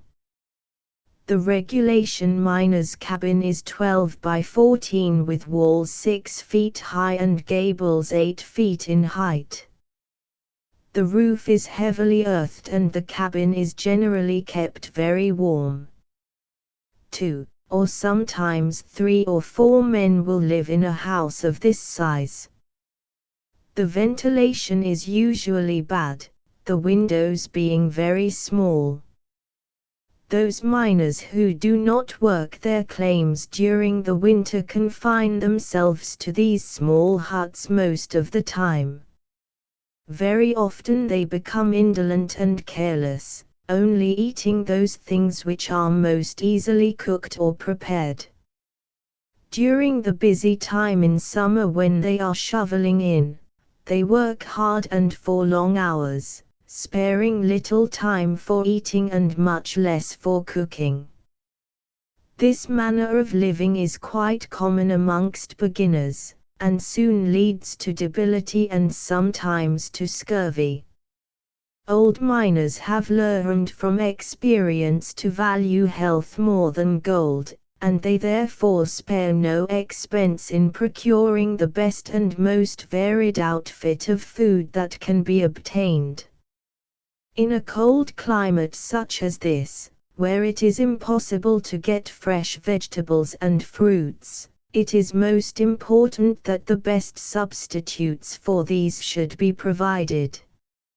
Nature helps to supply these wants by growing cranberries and other wild fruits in abundance, but men in summer are usually too busy to avail themselves of these. The diseases met with in this country are dyspepsia, anemia, scurvy caused by improperly cooked food, sameness of diet, overwork, want of fresh vegetables, overheated and badly ventilated houses, rheumatism, pneumonia, bronchitis, enteritis, cystitis and other acute diseases, from exposure to wet and cold, debility and chronic diseases, due to excesses. Men coming to Klondyke should be sober, strong and healthy. They should be practical men, able to adapt themselves quickly to their surroundings. Special care should be taken to see that their lungs are sound, that they are free from rheumatism and rheumatic tendency, and that their joints, especially knee joints, are strong and have never been weakened by injury, synovitis or other disease. It is also very important to consider their temperaments. Men should be of cheerful, hopeful dispositions and willing workers. Those of sullen, morose natures, although they may be good workers, are very apt, as soon as the novelty of the country wears off, to become dissatisfied, pessimistic and melancholy. Chapter 4. Outfit for miners. In giving any advice for outfits for miners, I should first state that it is a great mistake to purchase anything whatever before arriving at Juneau, Alaska. This has been a supply point for that region for upwards of 10 years, and storekeepers and supply companies carry in stock exactly what is necessary for the miners. You will find that their prices are reasonable, considering the difference in cost of transportation at any point you might decide to purchase from in the United States. In fact, it is the saving of money to buy in Juneau. In the matter of clothing, of course, it must be left to the individual taste and means of the purchaser, but the miners usually adopt the native costume of the region. The boots are generally made by the coast Indians and are of different varieties. The water boot is made of seal and walrus. It is important to take a pair of rubber boots along. Additional boots can be purchased at Dawson City. The native boots cost from $2 to $5 a pair. Trousers are generally made from Siberian fawn skins and the skin of the marmot or the ground squirrel. The outer garments are generally made of the marmot skin. The people at Dawson City who are not engaged in mining, such as storekeepers, clerks, etc., generally wear these garments. Good warm flannels are important. Everything in the way of underwear is made of flannel, such as shirts. The cost of flannel shirts at Dawson City is $5. Rubber boots at Dawson City are $10 to $12 a pair. Blankets and robes are used for bedding, and should be purchased at Juneau. Wolf skins make the best robes. Good ones cost $100 a piece, but cheaper ones can be obtained from the bear, mink, and red fox and Arctic hare. Warm socks are made from the skin of the Arctic hare. If you have any delay at Juneau, you will, probably, be asked to take trips to the giant glaciers, but my advice is to stay in Juneau until the steamer is ready to start for Ladue. You will need all the rest you can get before starting up the pass.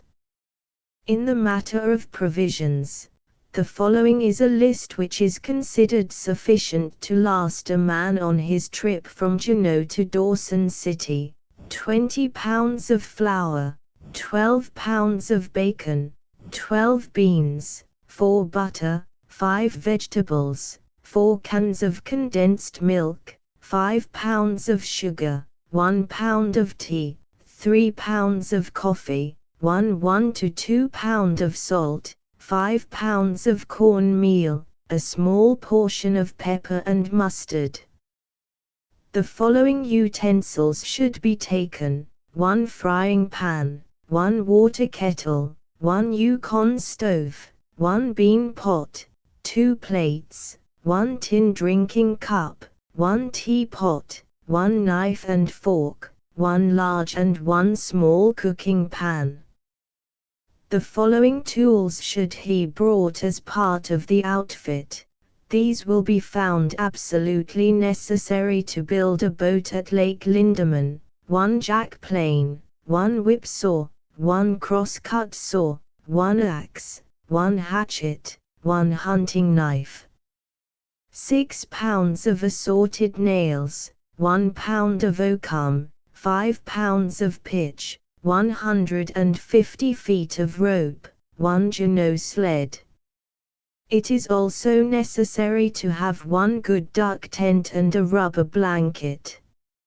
A good piece of mosquito netting will not be heavy and will also be very great comfort on the trip.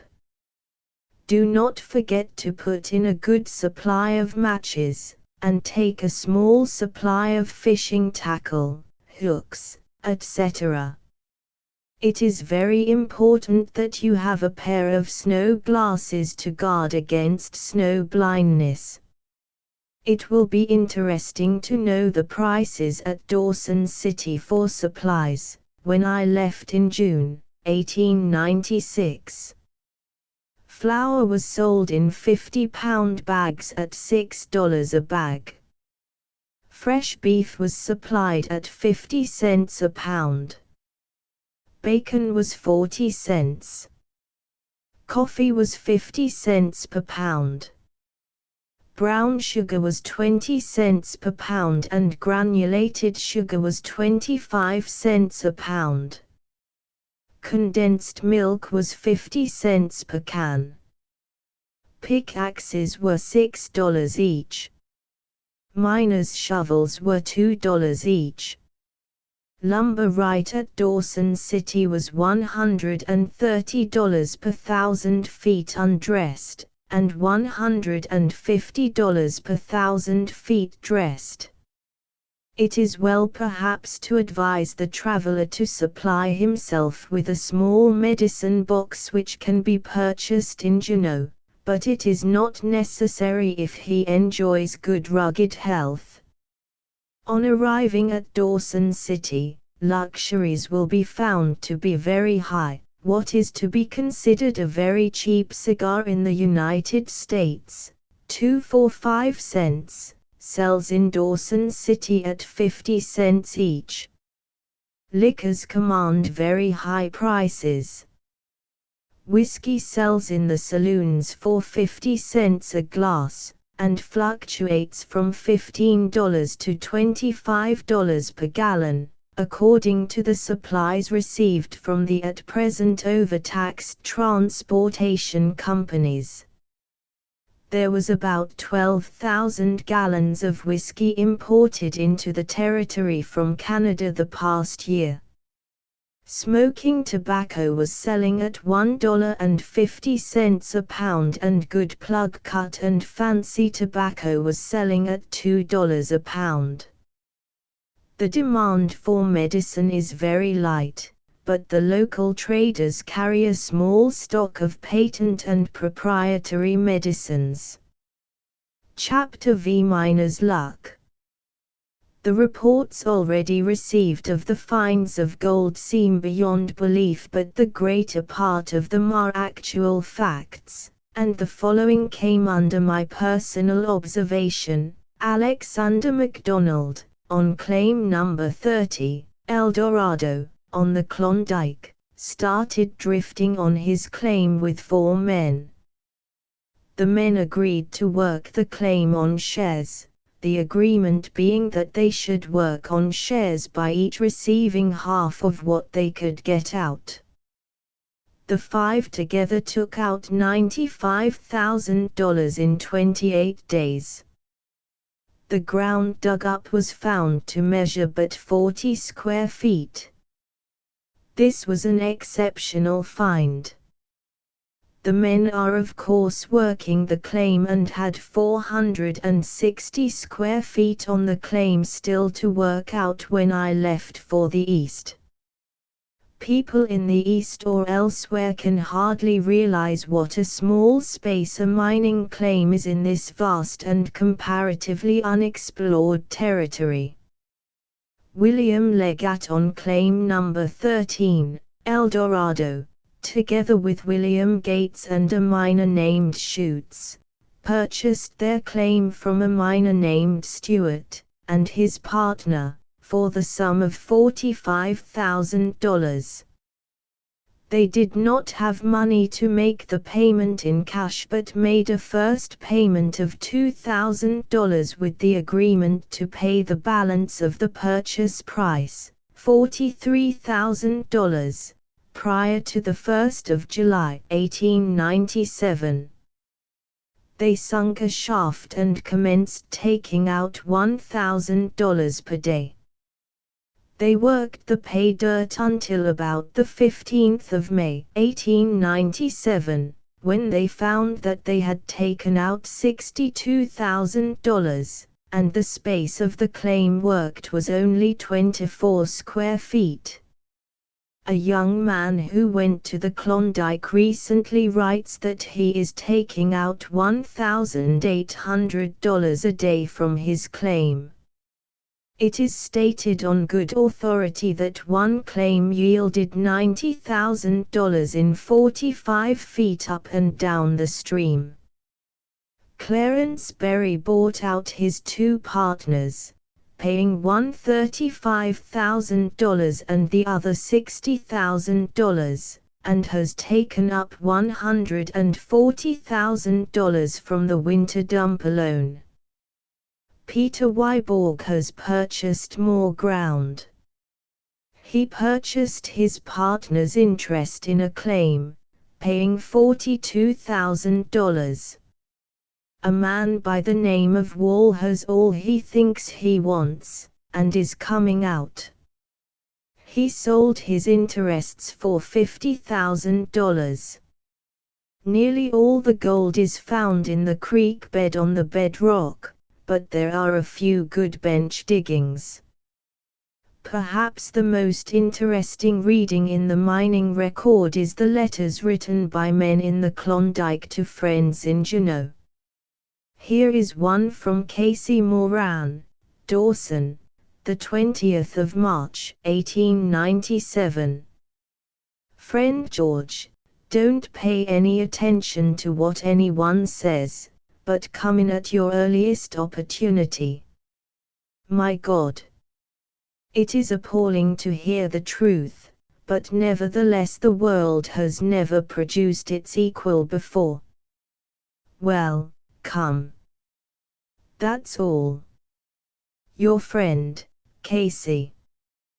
Bert Schiller, writing from Klondike under date of June the 5th, says, "We have been here but a short time and we all have money. Provisions are much higher than they were 2 years ago and clothing is clean out of sight. One of the AC Company S boats was lost in the spring, and there will be a shortage of provisions again this fall.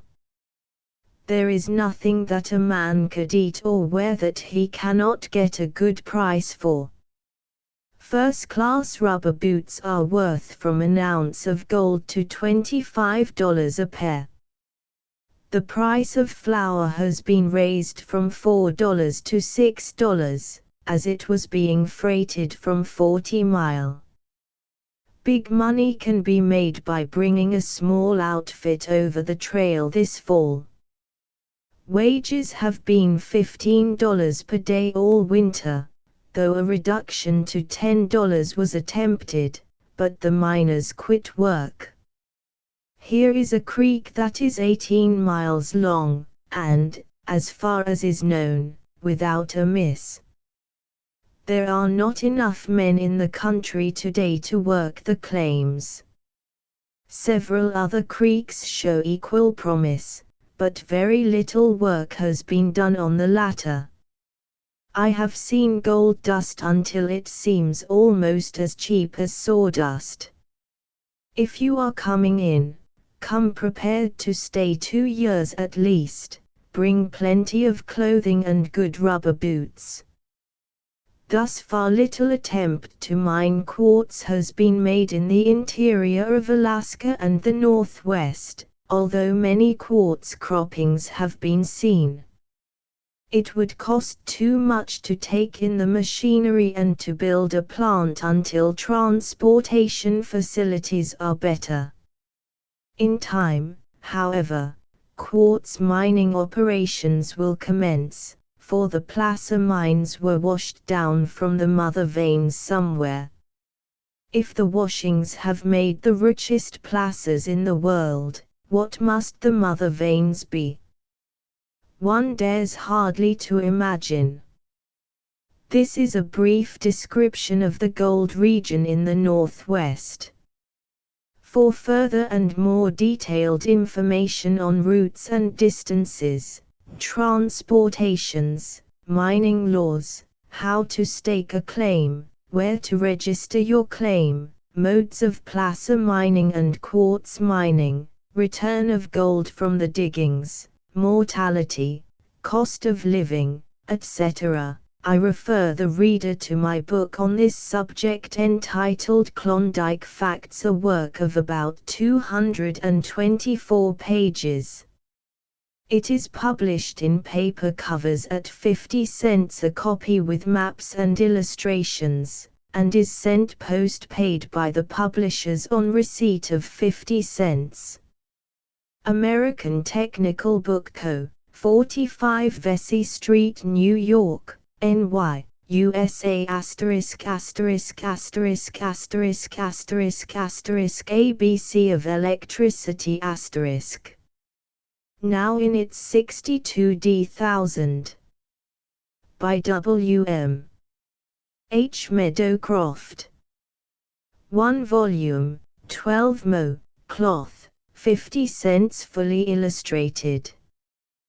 This excellent primary book has taken the first place in elementary scientific works.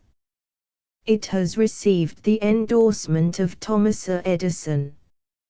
It is for every person desiring a knowledge of electricity, and is written in the simplest style so that a child can understand the work.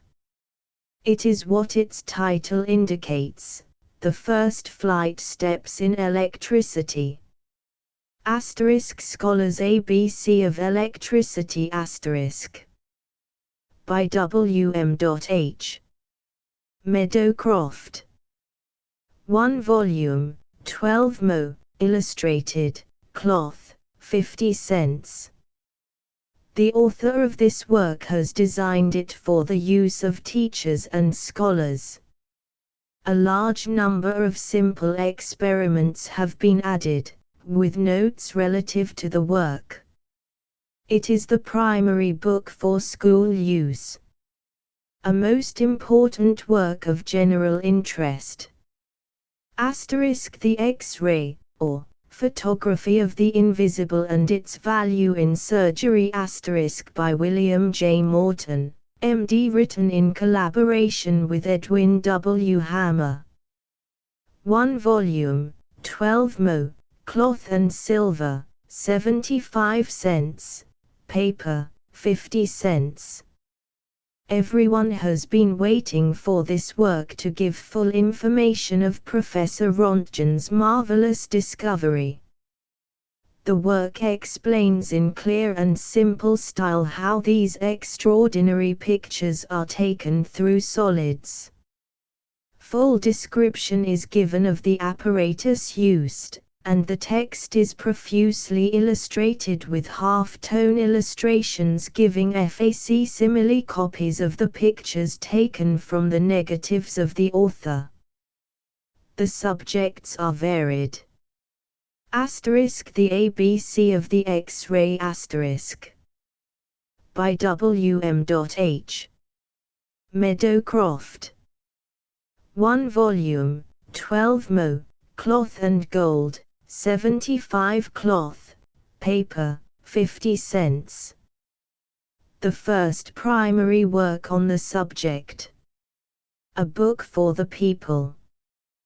The author of ABC of Electricity showed clearly in that work his ability to explain a technical subject for the layman who know nothing of scientific terms.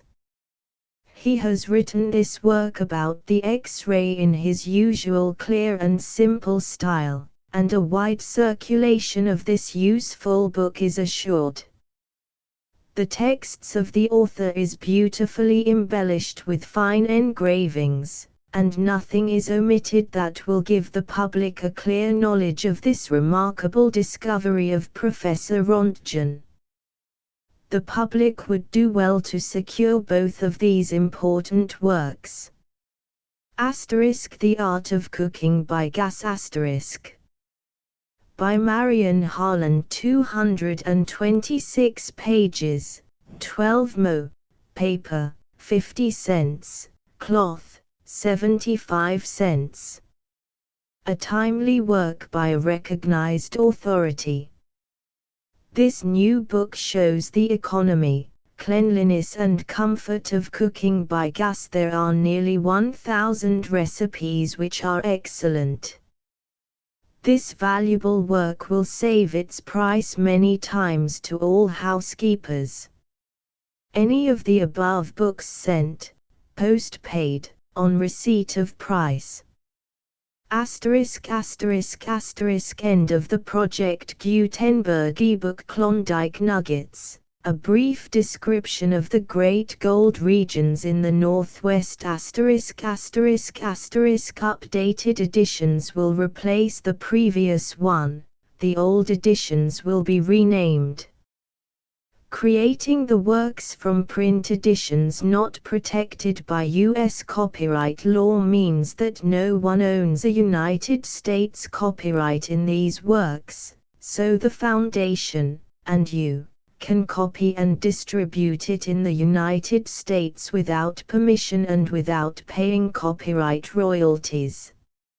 Special rules, set forth in the general terms of use part of this license, apply to copying and distributing Project Gutenberg trademark symbol electronic works to protect the Project Gutenberg trademark symbol concept and trademark. Project Gutenberg is a registered trademark, and may not be used if you charge for an ebook, except by following the terms of the trademark license, including paying royalties for use of the Project Gutenberg trademark. If you do not charge anything for copies of this ebook, complying with the trademark license is very easy. You may use this ebook for nearly any purpose such as creation of derivative works, reports, performances and research. Project Gutenberg ebooks may be modified and printed and given away. You may do practically anything in the United States with ebooks not protected by U.S. copyright law. Redistribution is subject to the trademark license, especially commercial redistribution.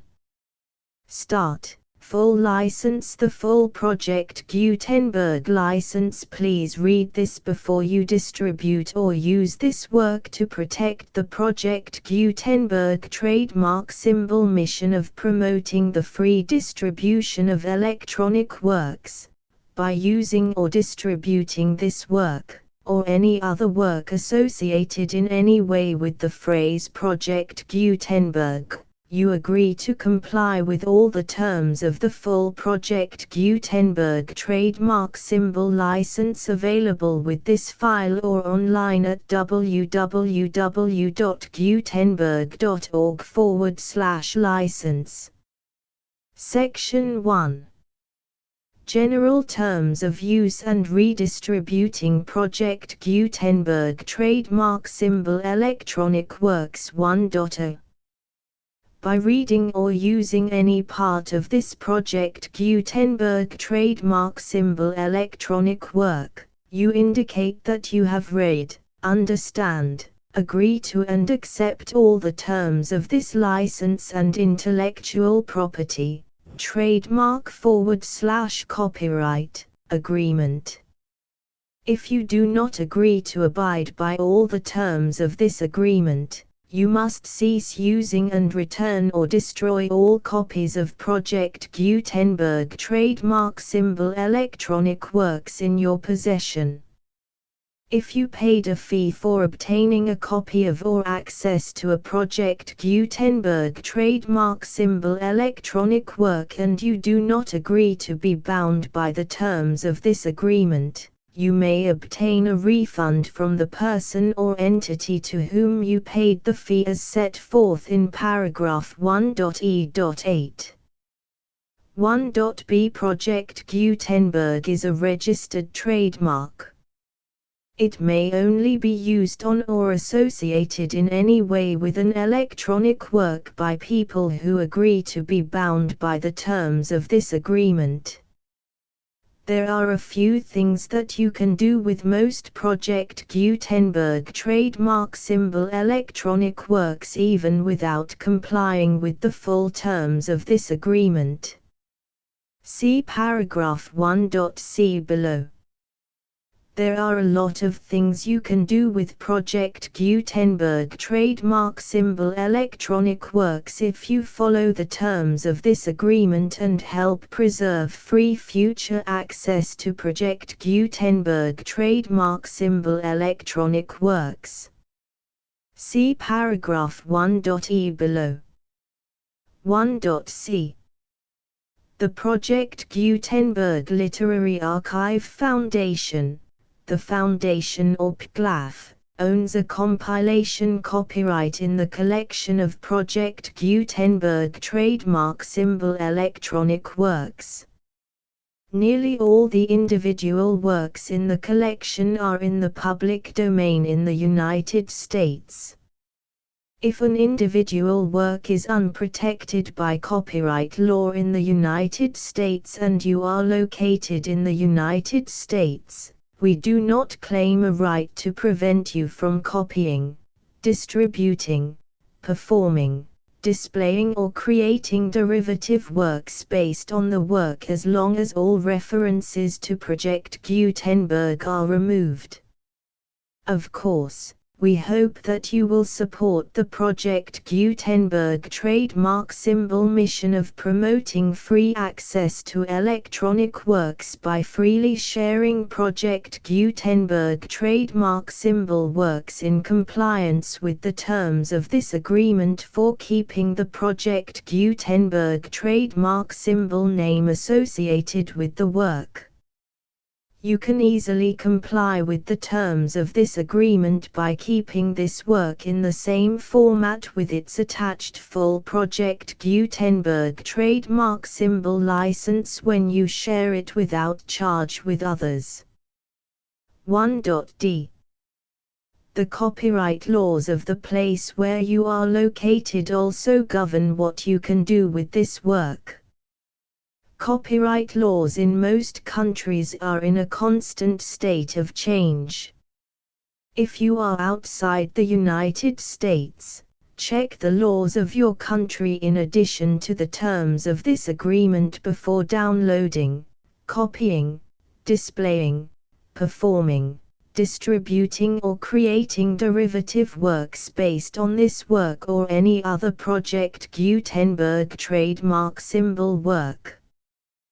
The Foundation makes no representations concerning the copyright status of any work in any country other than the United States.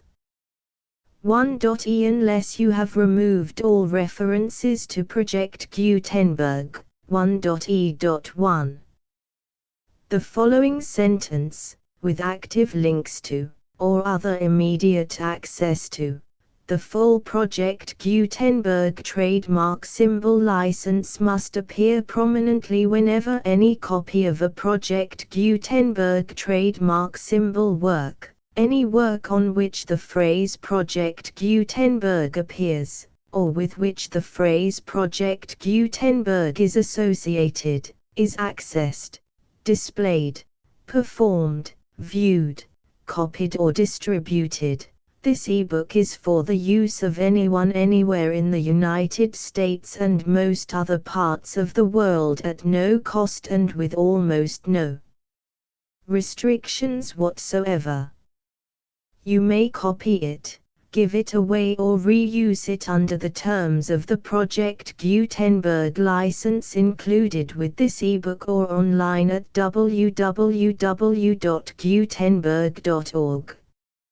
If you are not located in the United States, you will have to check the laws of the country where you are located before using this ebook.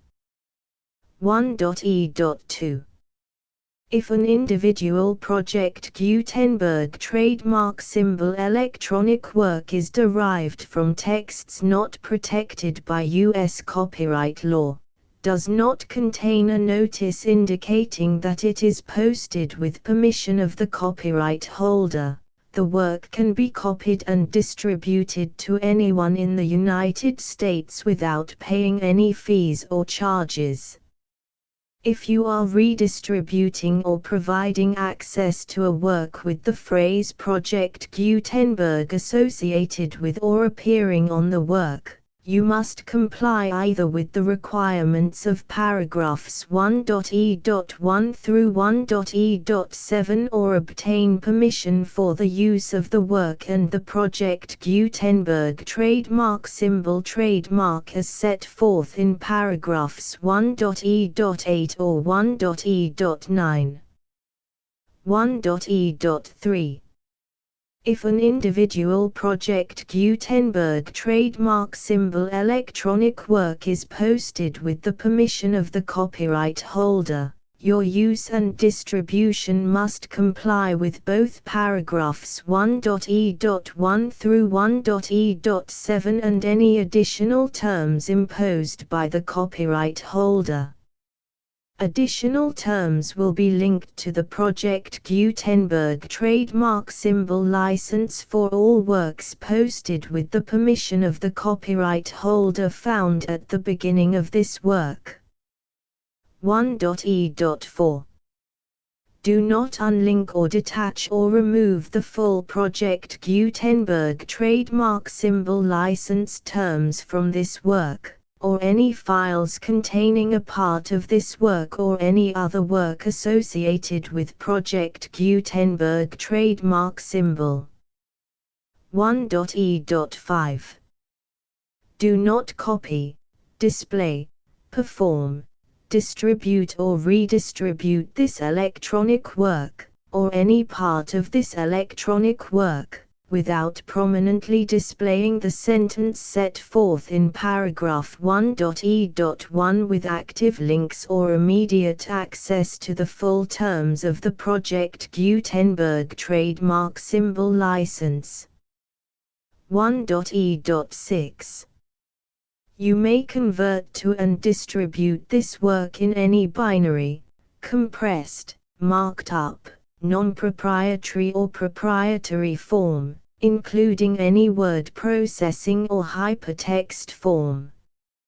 However, if you provide access to or distribute copies of a Project Gutenberg trademark symbol work in a format other than plain vanilla ASCII or other format used in the official version posted on the official Project Gutenberg trademark symbol website, www.gutenberg.org, You must, at no additional cost, fee or expense to the user, provide a copy, a means of exporting a copy, or a means of obtaining a copy upon request, of the work in its original plain vanilla ASCII or other form. Any alternate format must include the full Project Gutenberg trademark symbol license as specified in paragraph 1.e.1. 1.e.7.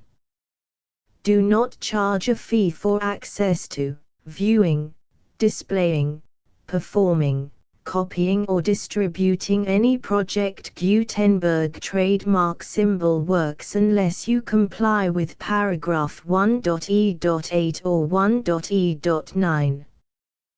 1.e.8.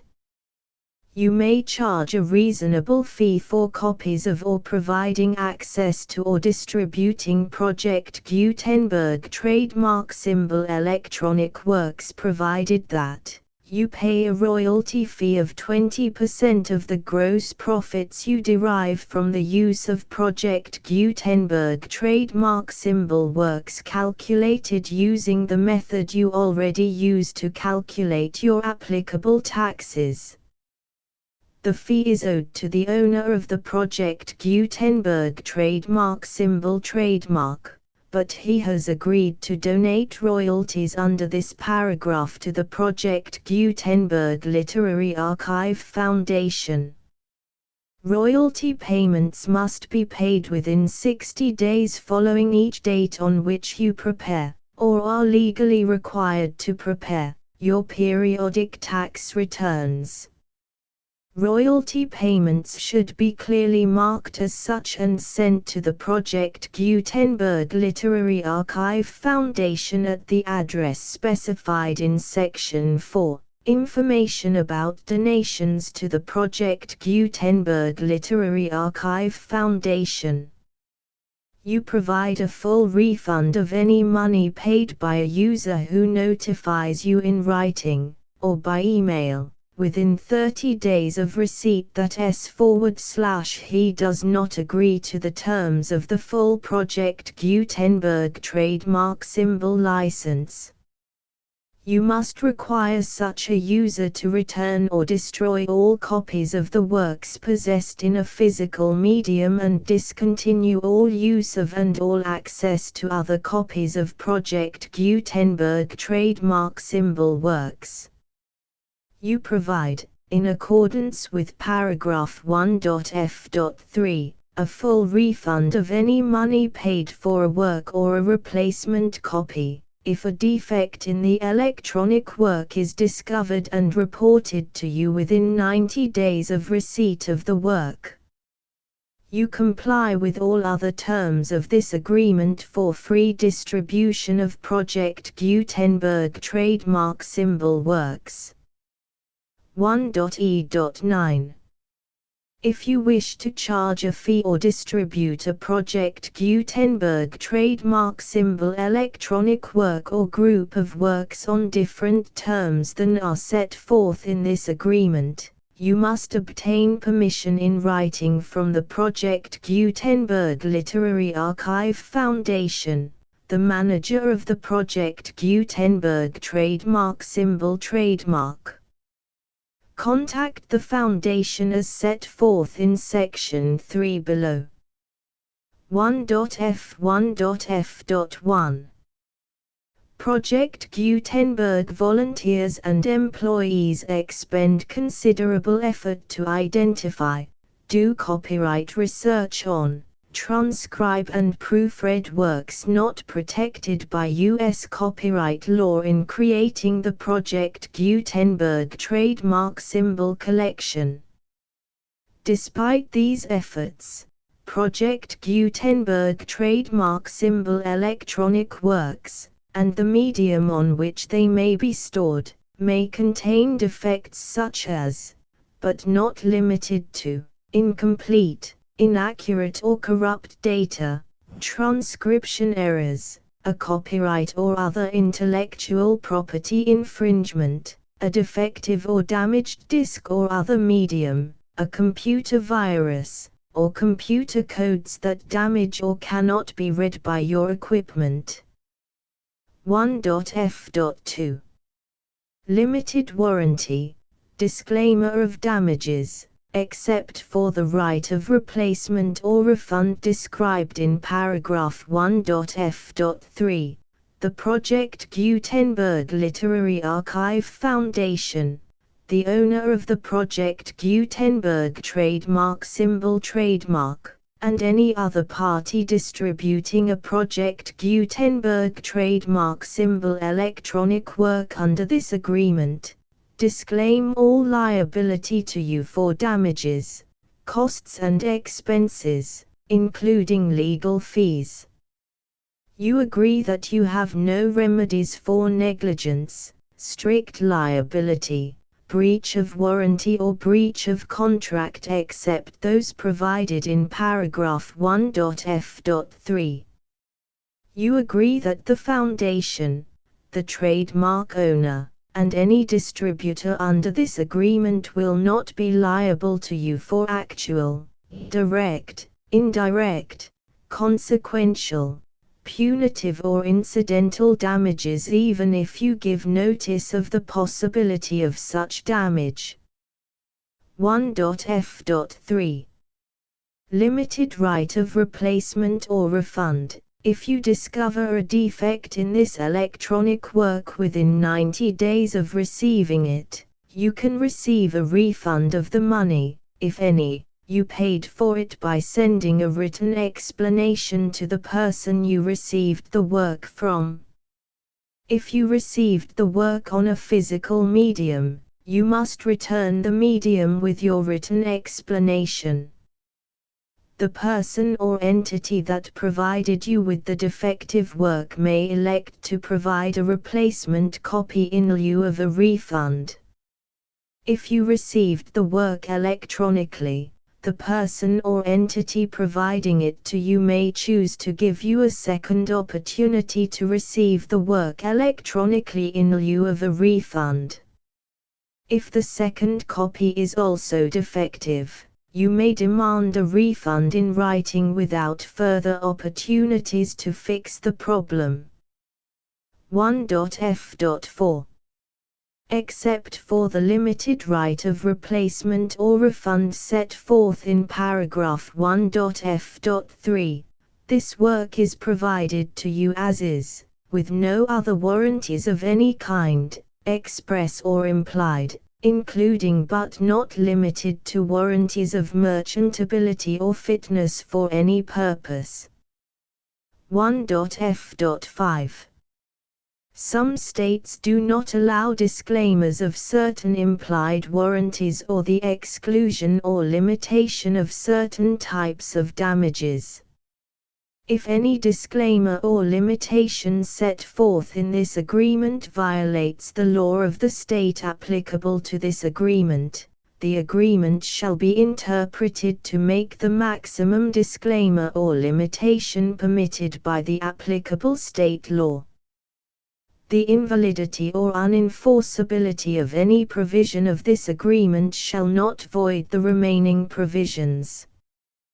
1.f.6 Indemnity. You agree to indemnify and hold the Foundation, the trademark owner, any agent or employee of the Foundation, anyone providing copies of Project Gutenberg trademark symbol electronic works in accordance with this agreement, and any volunteers associated with the production, promotion and distribution of Project Gutenberg trademark symbol electronic works, harmless from all liability, costs and expenses, including legal fees, that arise directly or indirectly from any of the following which you do or cause to occur.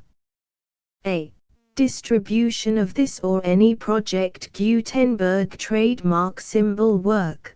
B. Alteration, modification, or additions or deletions to any Project Gutenberg trademark symbol work, and C. Any defect you cause. Section 2.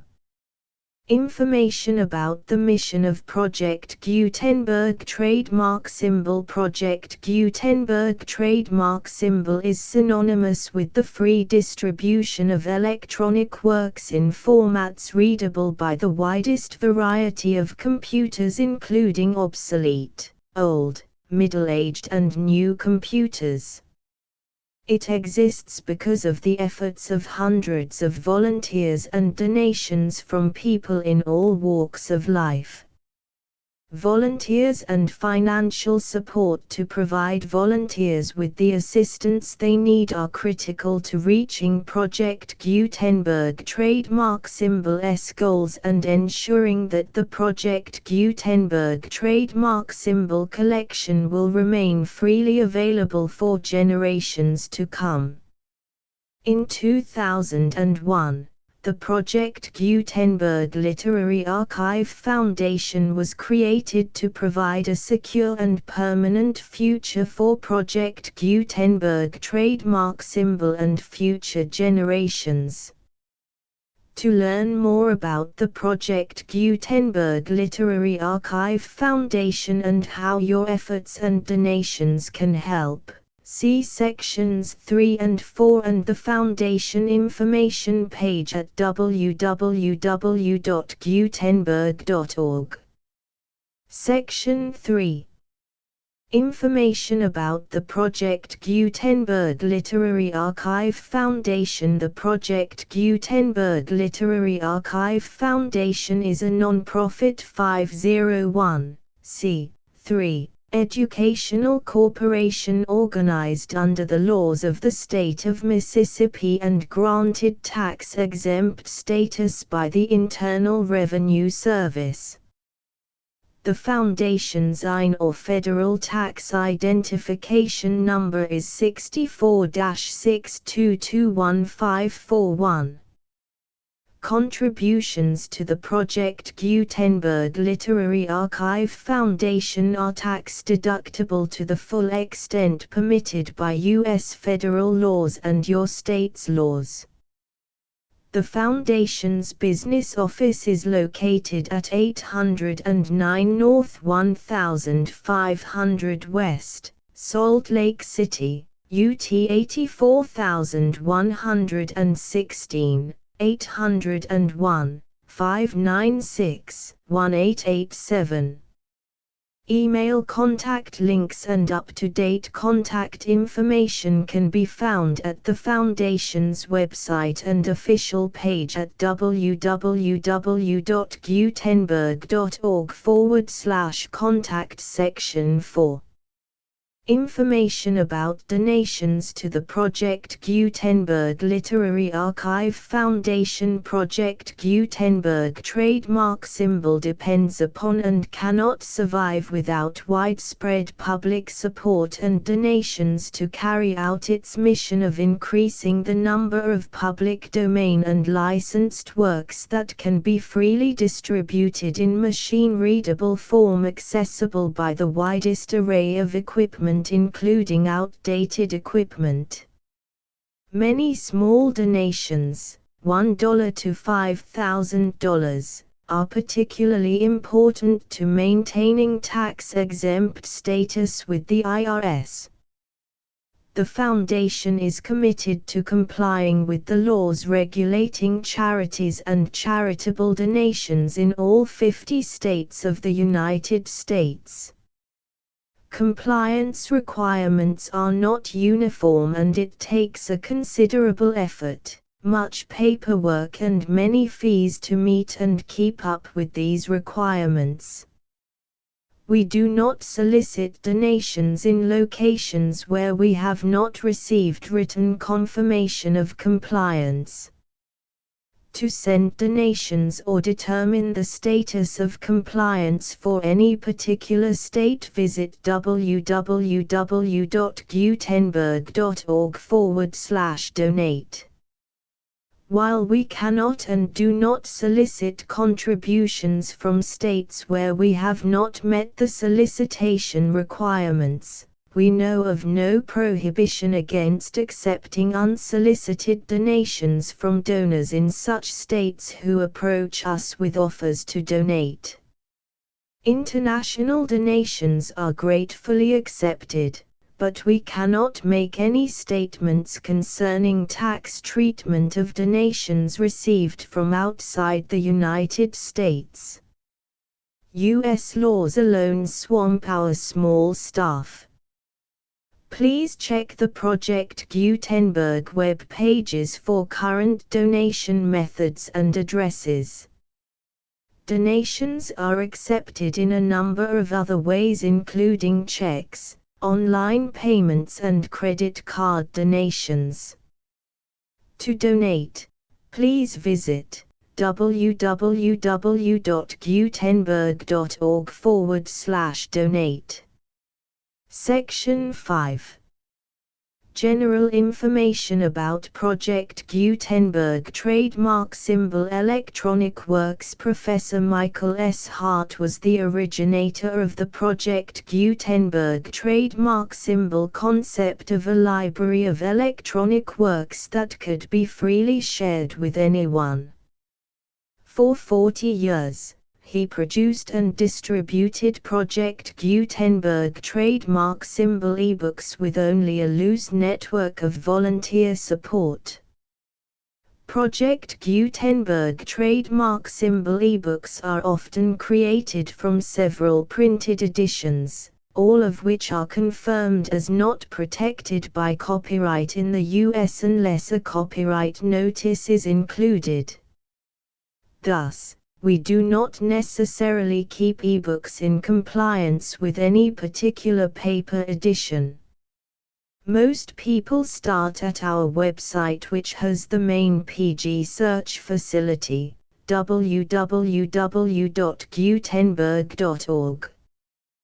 This website includes information about Project Gutenberg trademark symbol, including how to make donations to the Project Gutenberg Literary Archive Foundation, how to help produce our new ebooks, and how to subscribe to our email newsletter to hear about new ebooks. Klondyke Nuggets Preface. Klondyke Nuggets Chapter I. Klondike. Chapter 2. Klondike Facts. The Yukon River and its tributaries. Routes, distances, and transportation. Approximate distances to Fort Cudahy. Description of the Yukon, its affluent streams, and the adjacent country.